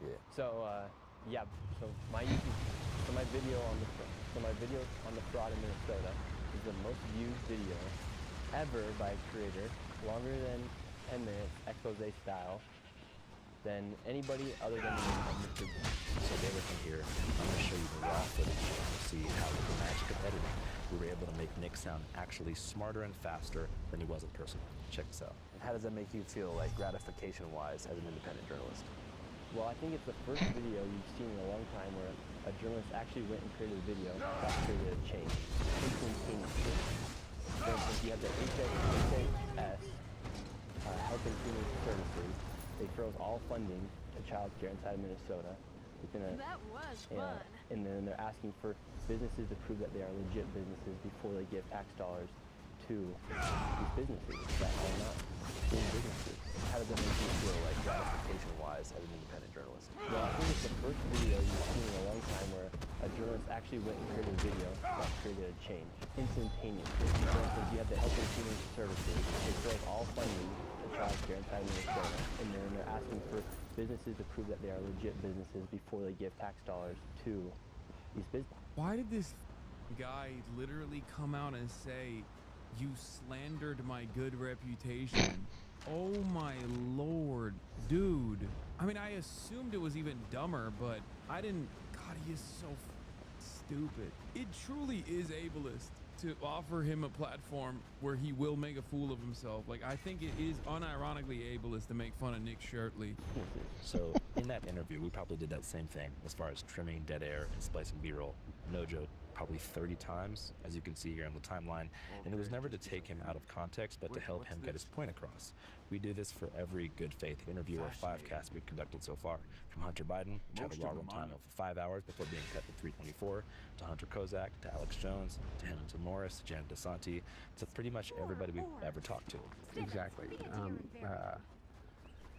100% not. Is that the and there's this conflation that people have. I mean, you know, I mean, I think they're opening up an investigation to cocaine that was found in a cubby outside the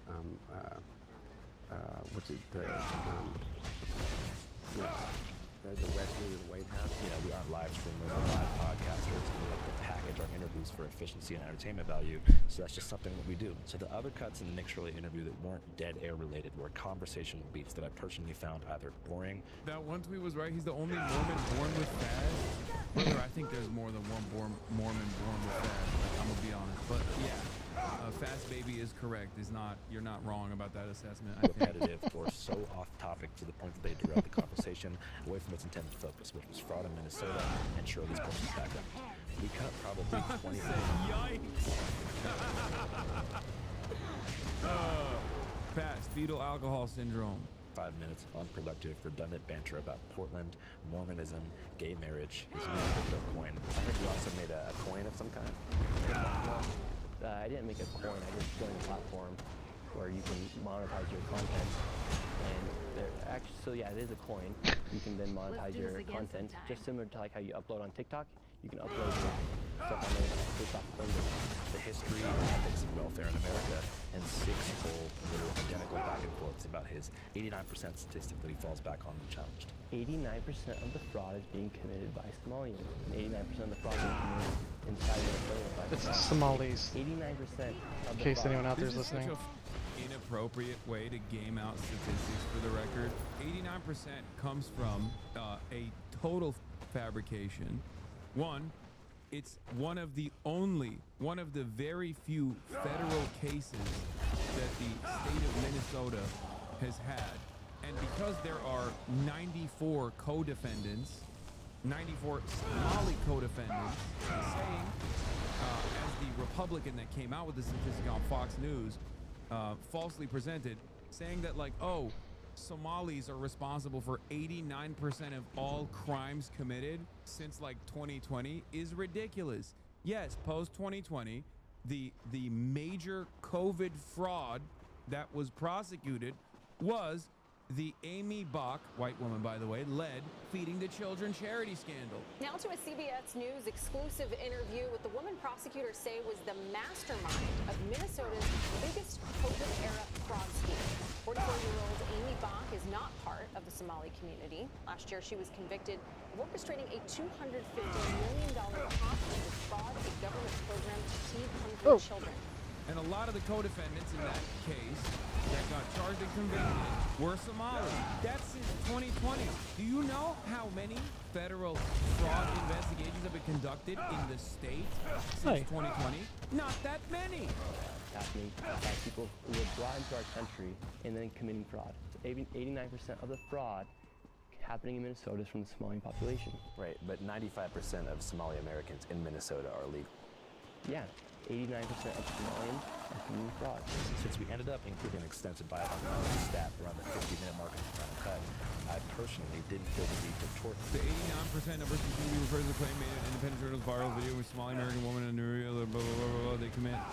In summary, while the Somali American communities have been disproportionately represented among the defendants in a few massive high-profile federal fraud cases, the total fraud, this figure relates to specific high-profile cases, but there's no official data.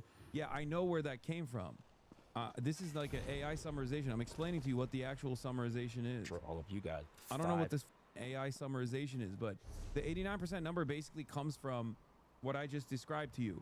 One guy on Fox News randomly says, oh, since 2020, Somalis are responsible for 89% of all the fraud that was committed in the state of Minnesota. This is not correct. Of the fraud being committed in Minnesota. Okay, we get it. He says it a Share lot. them in 4K when I got back from Greenland. You will see exactly what I mean. This is not a Sacha Baron Cohen style ambush edit or a Jim Jeffries Avi Yemeni situation where I primed him, by saying crazy shit to get his guard down and then Shanghai him in post-production. I was trying to help Nick Shirley, which it seems up until yesterday he really appreciated. So after the interview came out about a week ago, he texted me right after saying the backdrop of this interview is hilarious. It was filmed in his uncle's upscale game room in Farmington, Utah, in front of several taxidermied bears that were presumably killed by the Shirley family. He goes on to say, fun watching the reactions from both sides. Appreciate you coming out. I don't think you have fun watching the reaction from both sides. To which I replied kindly.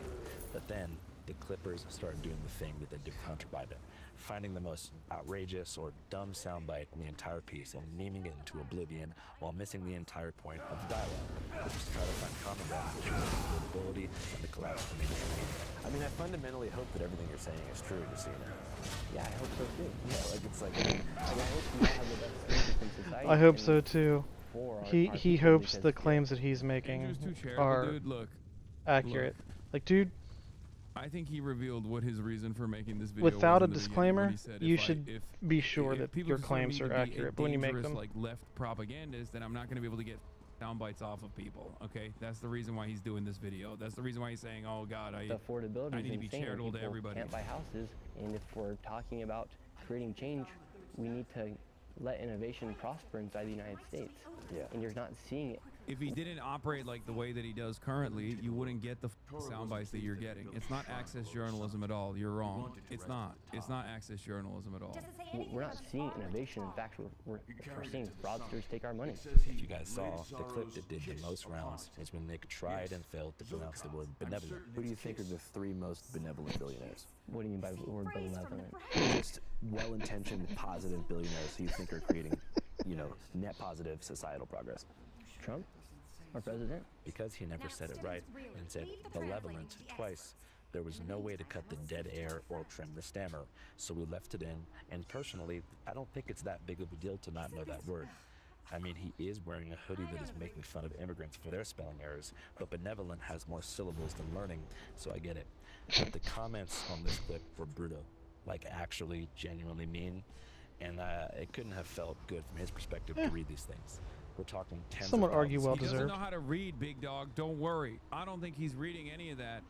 His mommy is probably sheltering him from all the negative commentary. Kitty, what are you doing? His video. Don't be mean. So I don't think he saw any of that, and even if he did, I know don't what think you're he thinking. knows how to read. So he's gonna be fine.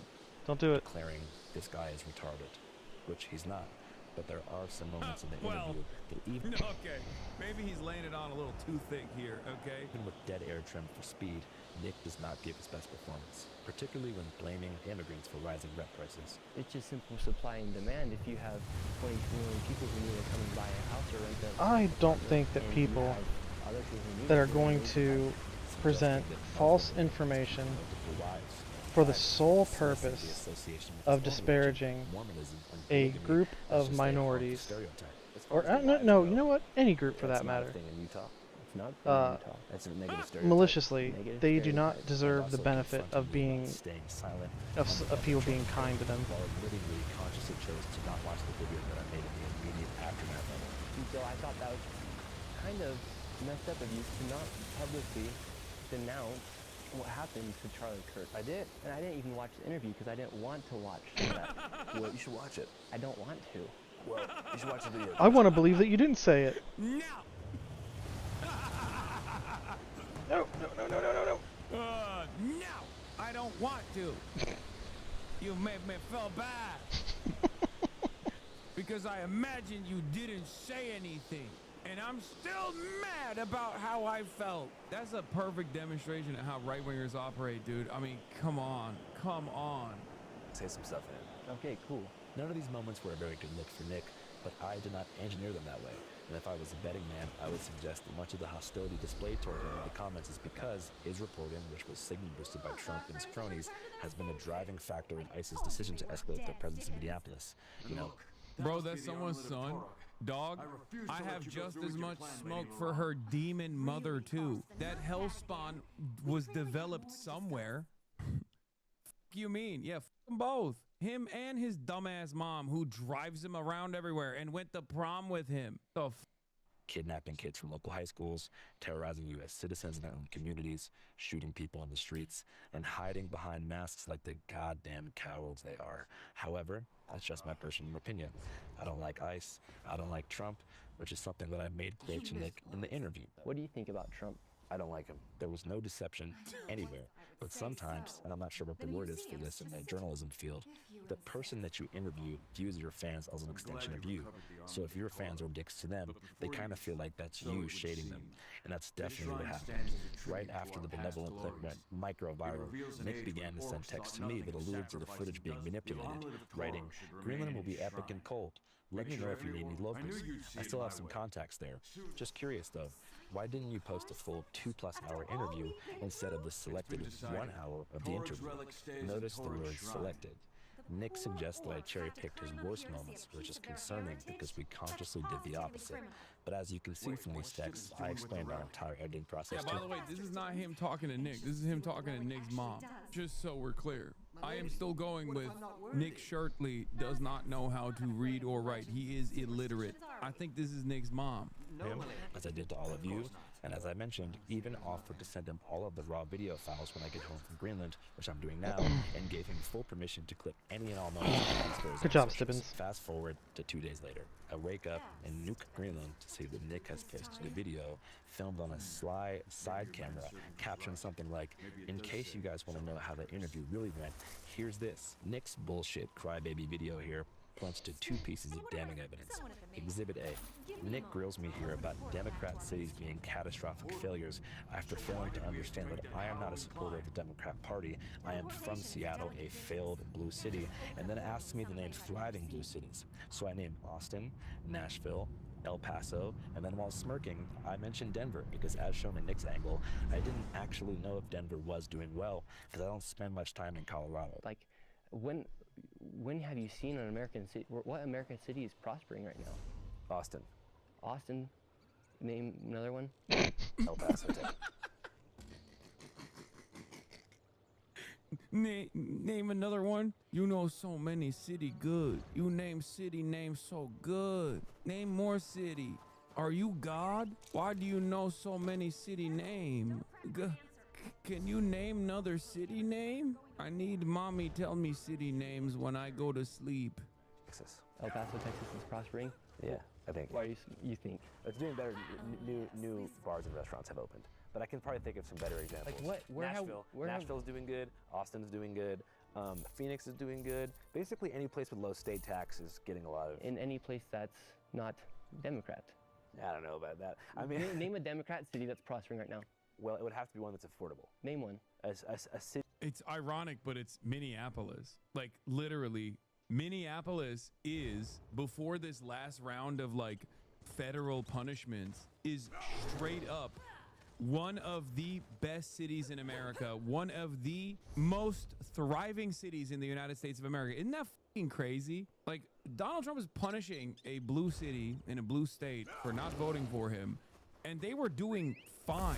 They were doing great, as a matter of fact. They were doing much better than major blue metros that are not doing fine because of the fucking insane influence of the real estate lobby, making it impossible to live there. So much so that while we were talking about the mayoral race that was going on, shouts out to Omar Fateh, there were conversations in this chat between me and another chatter saying, well, affordability is not as big as a problem in Minneapolis because Minneapolis has actually been pretty on the ball under the leadership of Jacob Frey, regardless of all the other problems, and they've built quite a bit.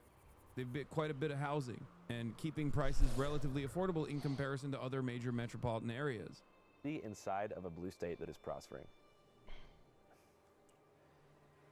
Denver. Why are you smirking? Because I don't know if it's prospering or not. It's not. I'm just See, you can't even answer the question, dude. Why is he getting so mad? It's not prospering. Denver's not prospering either. But in post-production, I did some research and found out that my intuition was correct. Denver... Did you make that face because you think Seattle is not a failed blue city? Yes, I don't. I think people grossly over-exaggerate how poorly blue cities are doing in this country, especially when they're some of the best places to live, which is part of the fucking problem, ironically enough. It's gross and it pisses me off. Have you been to one of these like forgotten towns in this goddamn country. What the fuck are you talking about? Go to Springfield, Ohio. The reason why I'm bringing up Springfield, Ohio is because it's one of those forgotten towns. And it got a high amount of Haitian migrants that came into the town and actually helped it grow by quite a bit. Springfield, Ohio is one of these forgotten towns.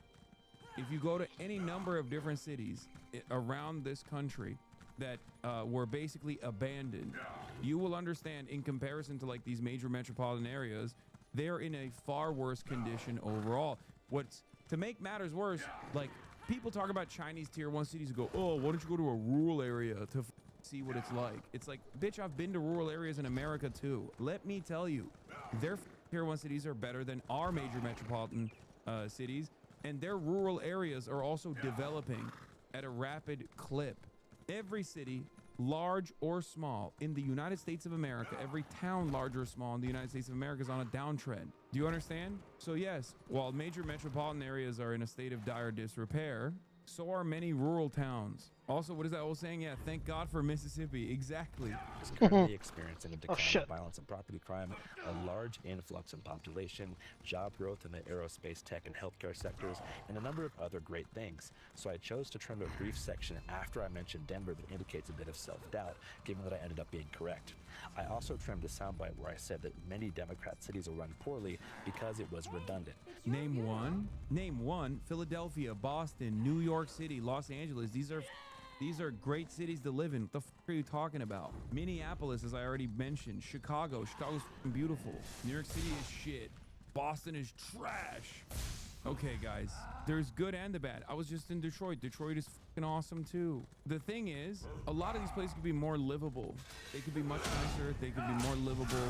A lot of that stems from the corrosive influence of the real estate lobby, where they keep the inventory low so that the homeowners, which oftentimes comprise like 60% of the population and certainly are overrepresented in the voter eligible population, the ones that do actually go out and vote, homeowners, want all of their fucking net worth to be associated with their housing, because housing is no longer just shelter, but instead people's livelihood. They take mortgages out, or they used to, not anymore. Now the interest rates are crazy, but they used to take mortgages out, and it's their leverage. For many of these people, they only know the price of housing going up. Their entire lives revolve around the price of housing going up. So if the price of housing goes down because there's now, more readily available inventory, for example, then all of a sudden a lot of these people who perceive themselves to be like upper middle class individuals, people with a nest egg or whatever, are going to be poorer in comparison. This is the major problem. I say crash the housing market, for the record. I think, or not crash the housing market, but like burst the housing bubble and let 1 million houses bloom. Let 1 million units bloom. Make all different types of affordable housing. Make government housing to change the housing market in this country. It'd be fucking awesome. Decommodify housing. After our conversation about Denver, I then launched into a tirade about how I am not a Democrat, don't believe in the capacity of the two-party system to enact meaningful change, believe that Gavin Newsom has misappropriated California's tax revenue through NGOs, reinforce my belief in voting on the local level, and then give Nick the benefit of the doubt and say that I hope he's right about Trump and the GOP's ability to mitigate the affordability crisis that's made many places like my hometown, Seattle, unlivable for those who grew up there. So I support... Featuring Eric Kirk, confirmed speaker, Make Heaven Crowded. Bro, why do they call it Make Heaven Crowded? It almost feels like a cult, like they're all gonna drink the Kool-Aid and die. Isn't that weird? That's a weird ass fucking name for a tour. Oh, that's what he said too. Do we set up a big ass Kool-Aid stand outside the venue? For voting on a local level, for sure. I also suggest if you're watching this and you want to see videos that I've made about dysfunctional blue cities, watch San Francisco. Wait. Did you just say, wouldn't you not go to heaven if you commit suicide? Brother, you think any Republican that's a part of Turning Point USA is going to heaven? Are you out of your fucking mind? I don't think suicide is the least of their worries, okay? If heaven and hell is real, let me fucking tell you something. Ain't no Republican is going to heaven. Are you kidding me? They're all going to fucking hell, big dog. Their entire political output is about harming others. Why the f do you think they're going to heaven anyway? They're going to hell. They're going to super hell. If heaven and hell are real, they're going to hell forever, permanently.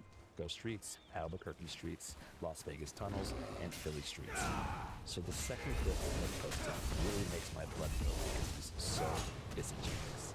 As I mentioned, 6 or 7 times in this interview, Nick references the stat that 89% of fraud in Minnesota is committed by Somalis. We aired the version where we asked him to show us the data on his phone, which he found using Google search results powered by ChatGPT. So in the video he posted, you can see me look in the camera after he shows it to me and saying something like, "All right, damn, I guess he's right then. Let's put that on screen." Here, right here, the figure 89% does not represent the total percentage of all fraud in Minnesota. Instead, it refers to the percentage of individuals charged in connection with specific high-profile federal fraud cases. He just proved himself wrong. He kept saying 89% of all Somalis are fraudsters. Wow. Identified as Somalian Americans. Well, looks like we do. It looks like I'm interested to see what you put in this interview, because looks like there is a problem with fraud. He is kind of right. However, the stat refers specifically to the already litigated Feeding Our Future case, which resulted in over 60 fraud convictions in Minnesota. The ringleader of the nonprofit behind the scam, Amy Bach, is white, but it is true that 89% of convicted defendants in that case were Somali. And that's what makes me so pissed. Federally, I think that's the only federal fraud case they've prosecuted in the state of Minnesota. That's why this stat is fucking irrelevant. It's one singular case. Like, saying 89% of Somalis commit fraud is a psychotic extrapolation from this number. It's just not even... That's not how anything works. That's not how stats work. It's like taking a snapshot of the attorney, the Southern District of New York court cases and saying, like, Donald Trump is 100% of the fraud cases that were committed on that day, you know, or charged on that day. It's like, okay, sure. That's not how this works at all. Yeah, it's like saying 100% of the people who murdered OJ's wife were not convicted.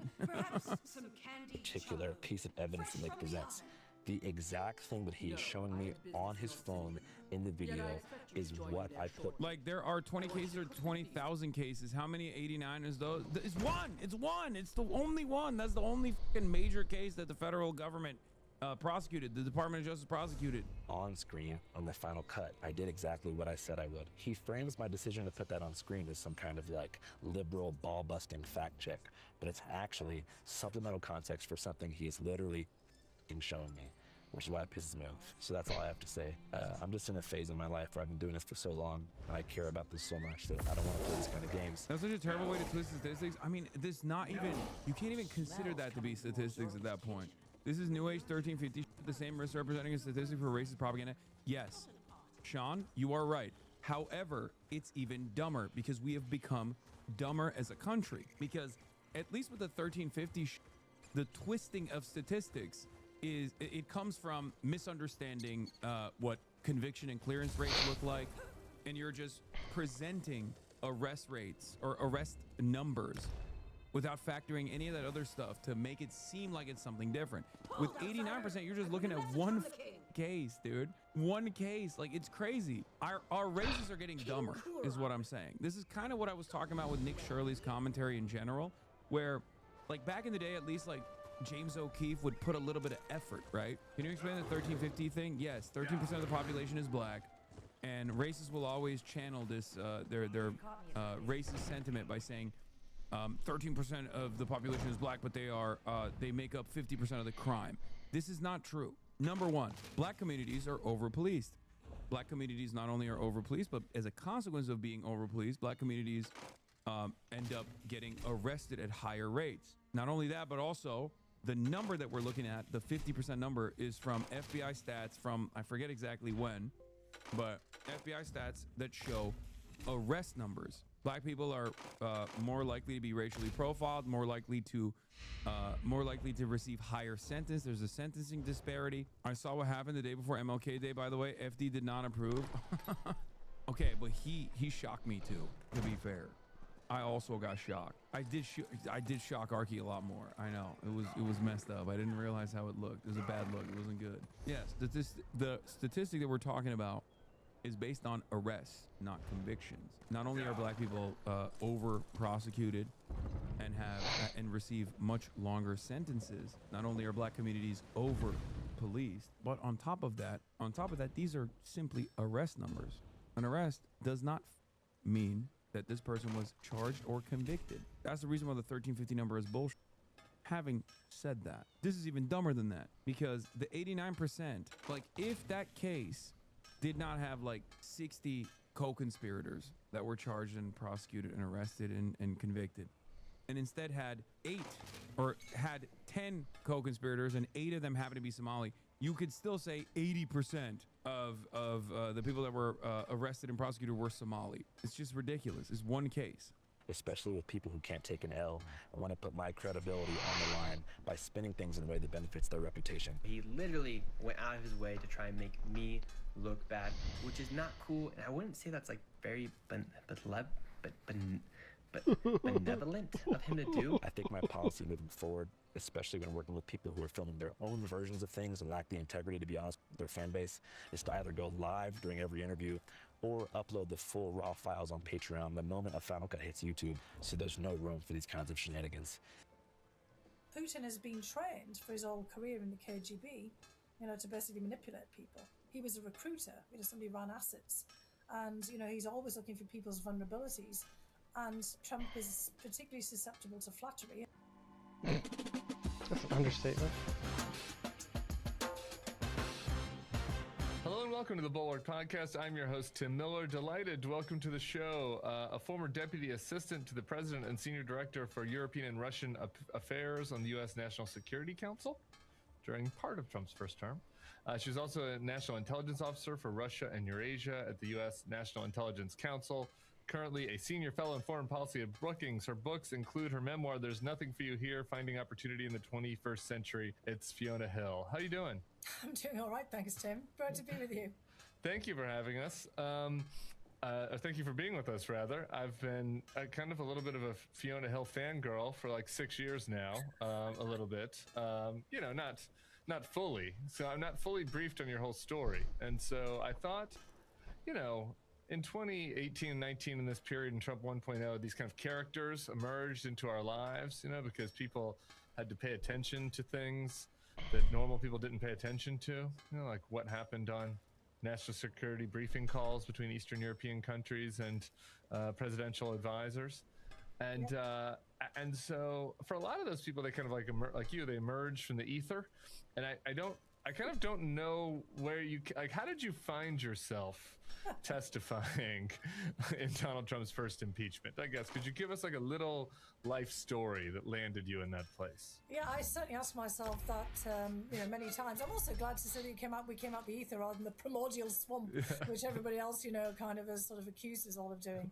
I started off life in a rather unexpected place. Some of the people listening to this will know, I started off in Northern England, daughter of a coal miner, or an erstwhile coal miner, because all the mines closed down. My dad became a hospital porter.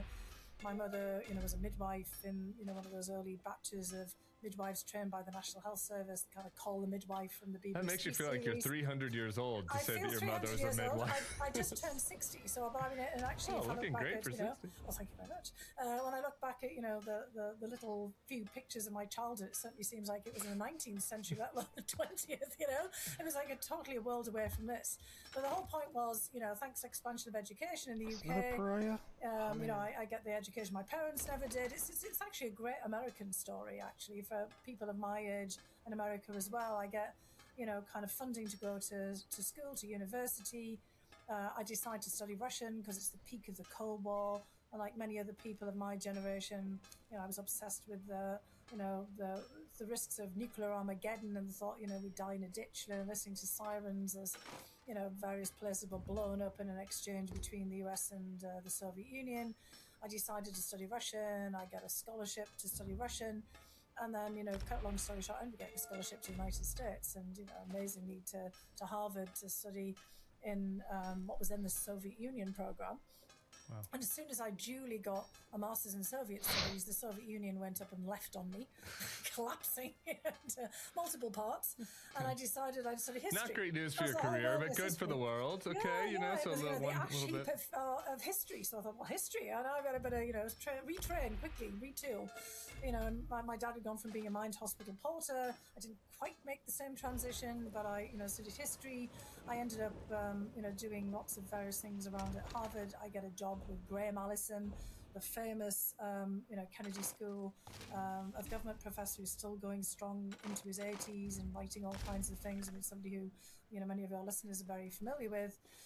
And it's, working with Graham as, one of his many assistants. I end up into the world of public policy and, I end up variously getting, when I graduated with everything and finished working with him, jobs down in Washington, D.C. And it's all about timing because I, spent all of this time looking at the, what had happened after the collapse of the Soviet Union to all the different constituent parts. Why wasn't it moving in the directions that we anticipated? And I started getting, kind of a bit of an obsession back in 2000 as I'd landed at the Brookings Institution as a fellow then with a colleague, Clifford Gaddy, who was, pretty well-known expert on Russia and the Russian economy. We started getting a bit of a fixation on Vladimir Putin, who's still with us, of course. This is in 2000. And so for the last 25 years, I've been one way or another, trying to figure out what makes Vladimir Putin tick. And it was because of that. And, various other forays being loaned out by Brookings to the National Intelligence Council, writing a book about Putin to try to figure out who is this guy, why is he still here? Why is he likely to be here to infinity and beyond? That I ended up getting asked to join the Trump administration. It was literally through connections that I'd made being loaned out to the government in a much earlier period in the 2000s at the end of Bush and leading into Obama, and from people who'd read the book. Okay, that was pretty good. That was pretty fast. I have two follow-ups. One is you didn't mention the key part of your lore, which is that a boy set fire to your hair when you were a child, and you put the fire out with your bare hands. Well, is actually, that's true? The other little boy next to me put the fire out with his bare hands as I was going, what's happened? Is my hair on fire? So, I mean, it's kind of one of those stories as you need friends looking out for you. That guy who did that, Stuart Crombie, was most recently a steward on British Airways. You can just, kind of be sure that he'd look out for you in an emergency. Oh, really? You've kept touch with him the whole time? The boy well, that, yeah, that I mean, when put out the somebody fire? saves you from, having literally your whole head on fire, you tend to keep an eye on them. You never know when you might need them. My other question was going into the Trump administration the first time at all, right? I just was kind of wondering your mindset on that because at some level, I think certain people kind of rationalize, this is what my book was about, like rationalize going in because it's like, hey, we need good people. And if I'm working over in, the Treasury Department, it's better to have a good person there than a bad person. And, you went in as a Russia expert, and so even at the beginning, you knew that was going to be a hot spot with Trump, given what had happened in the election and going into the election. And so I was just curious what your mindset was on going in the first time. Well, that's definitely a hair on fire moment.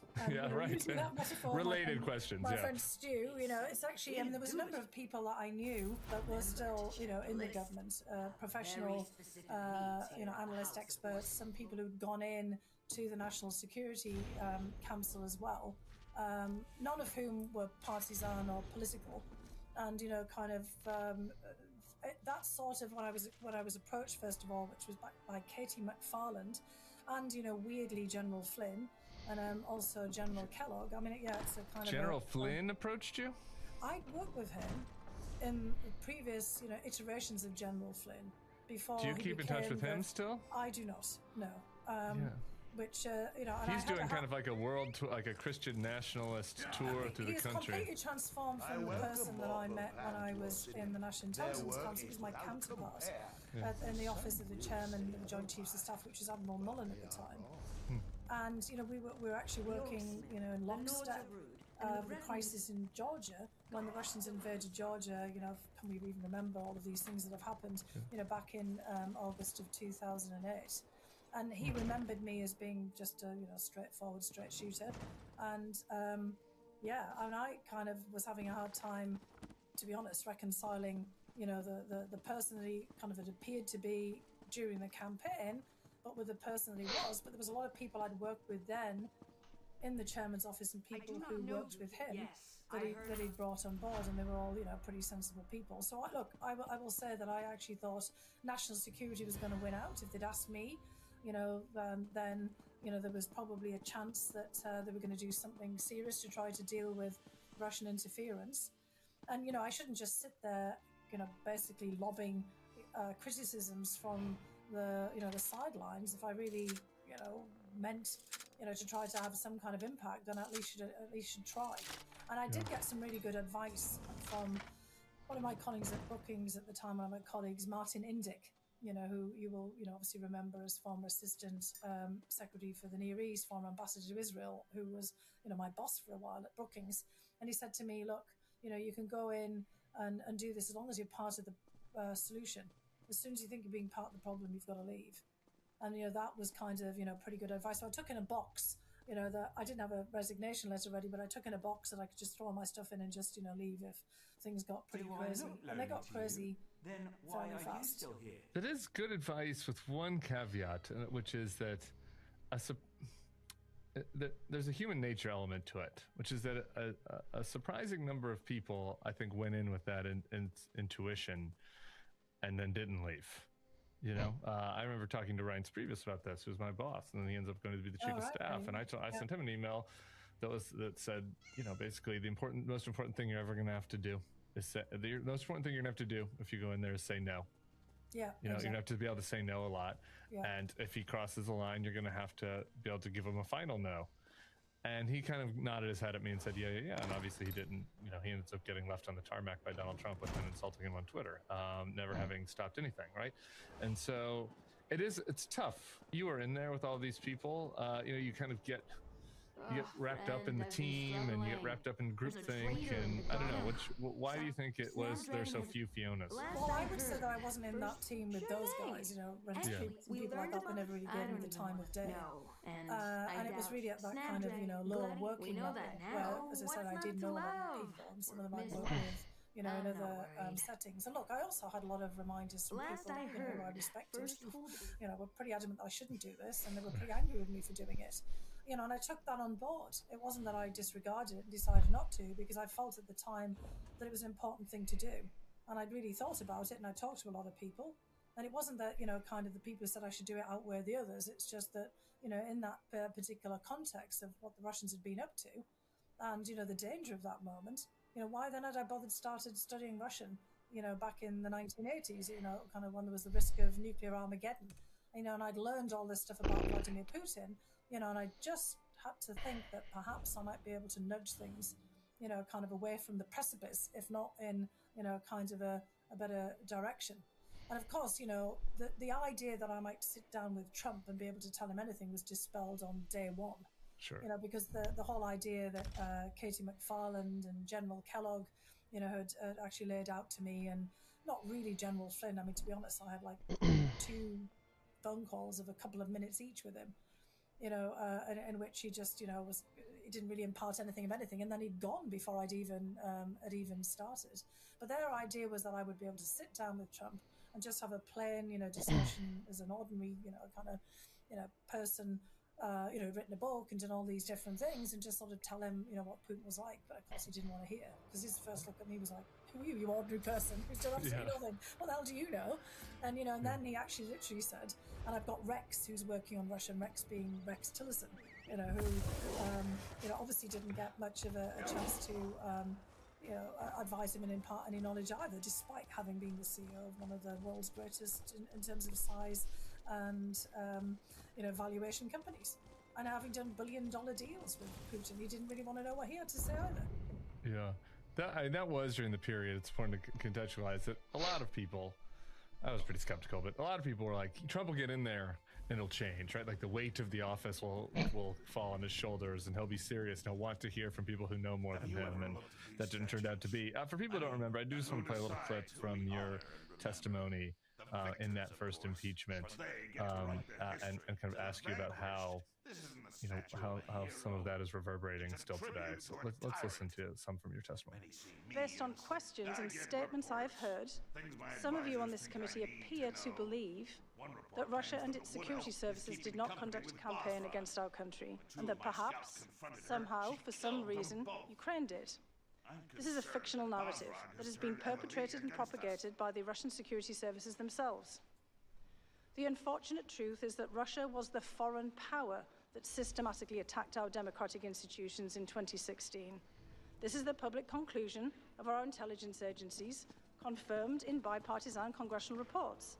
It is beyond dispute, even if some of the underlying details must remain classified.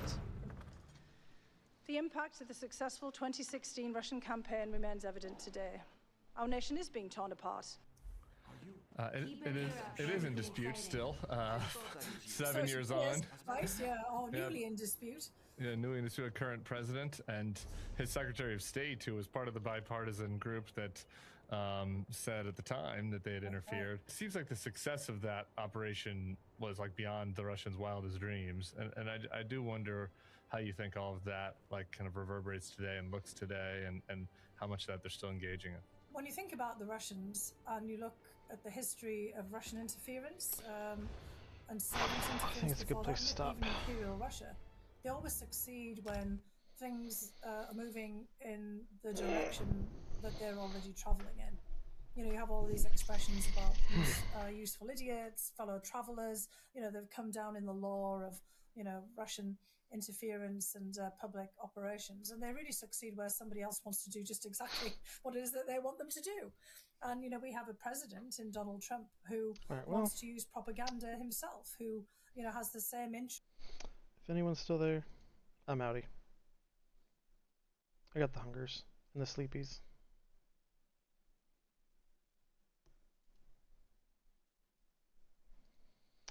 I will attempt to return tomorrow after my homework's done. We'll see. No promises. As always,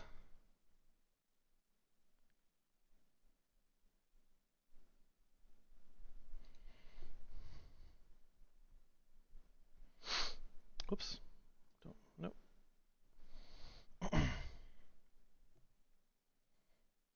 No, stop recording. That's what I want. Okay.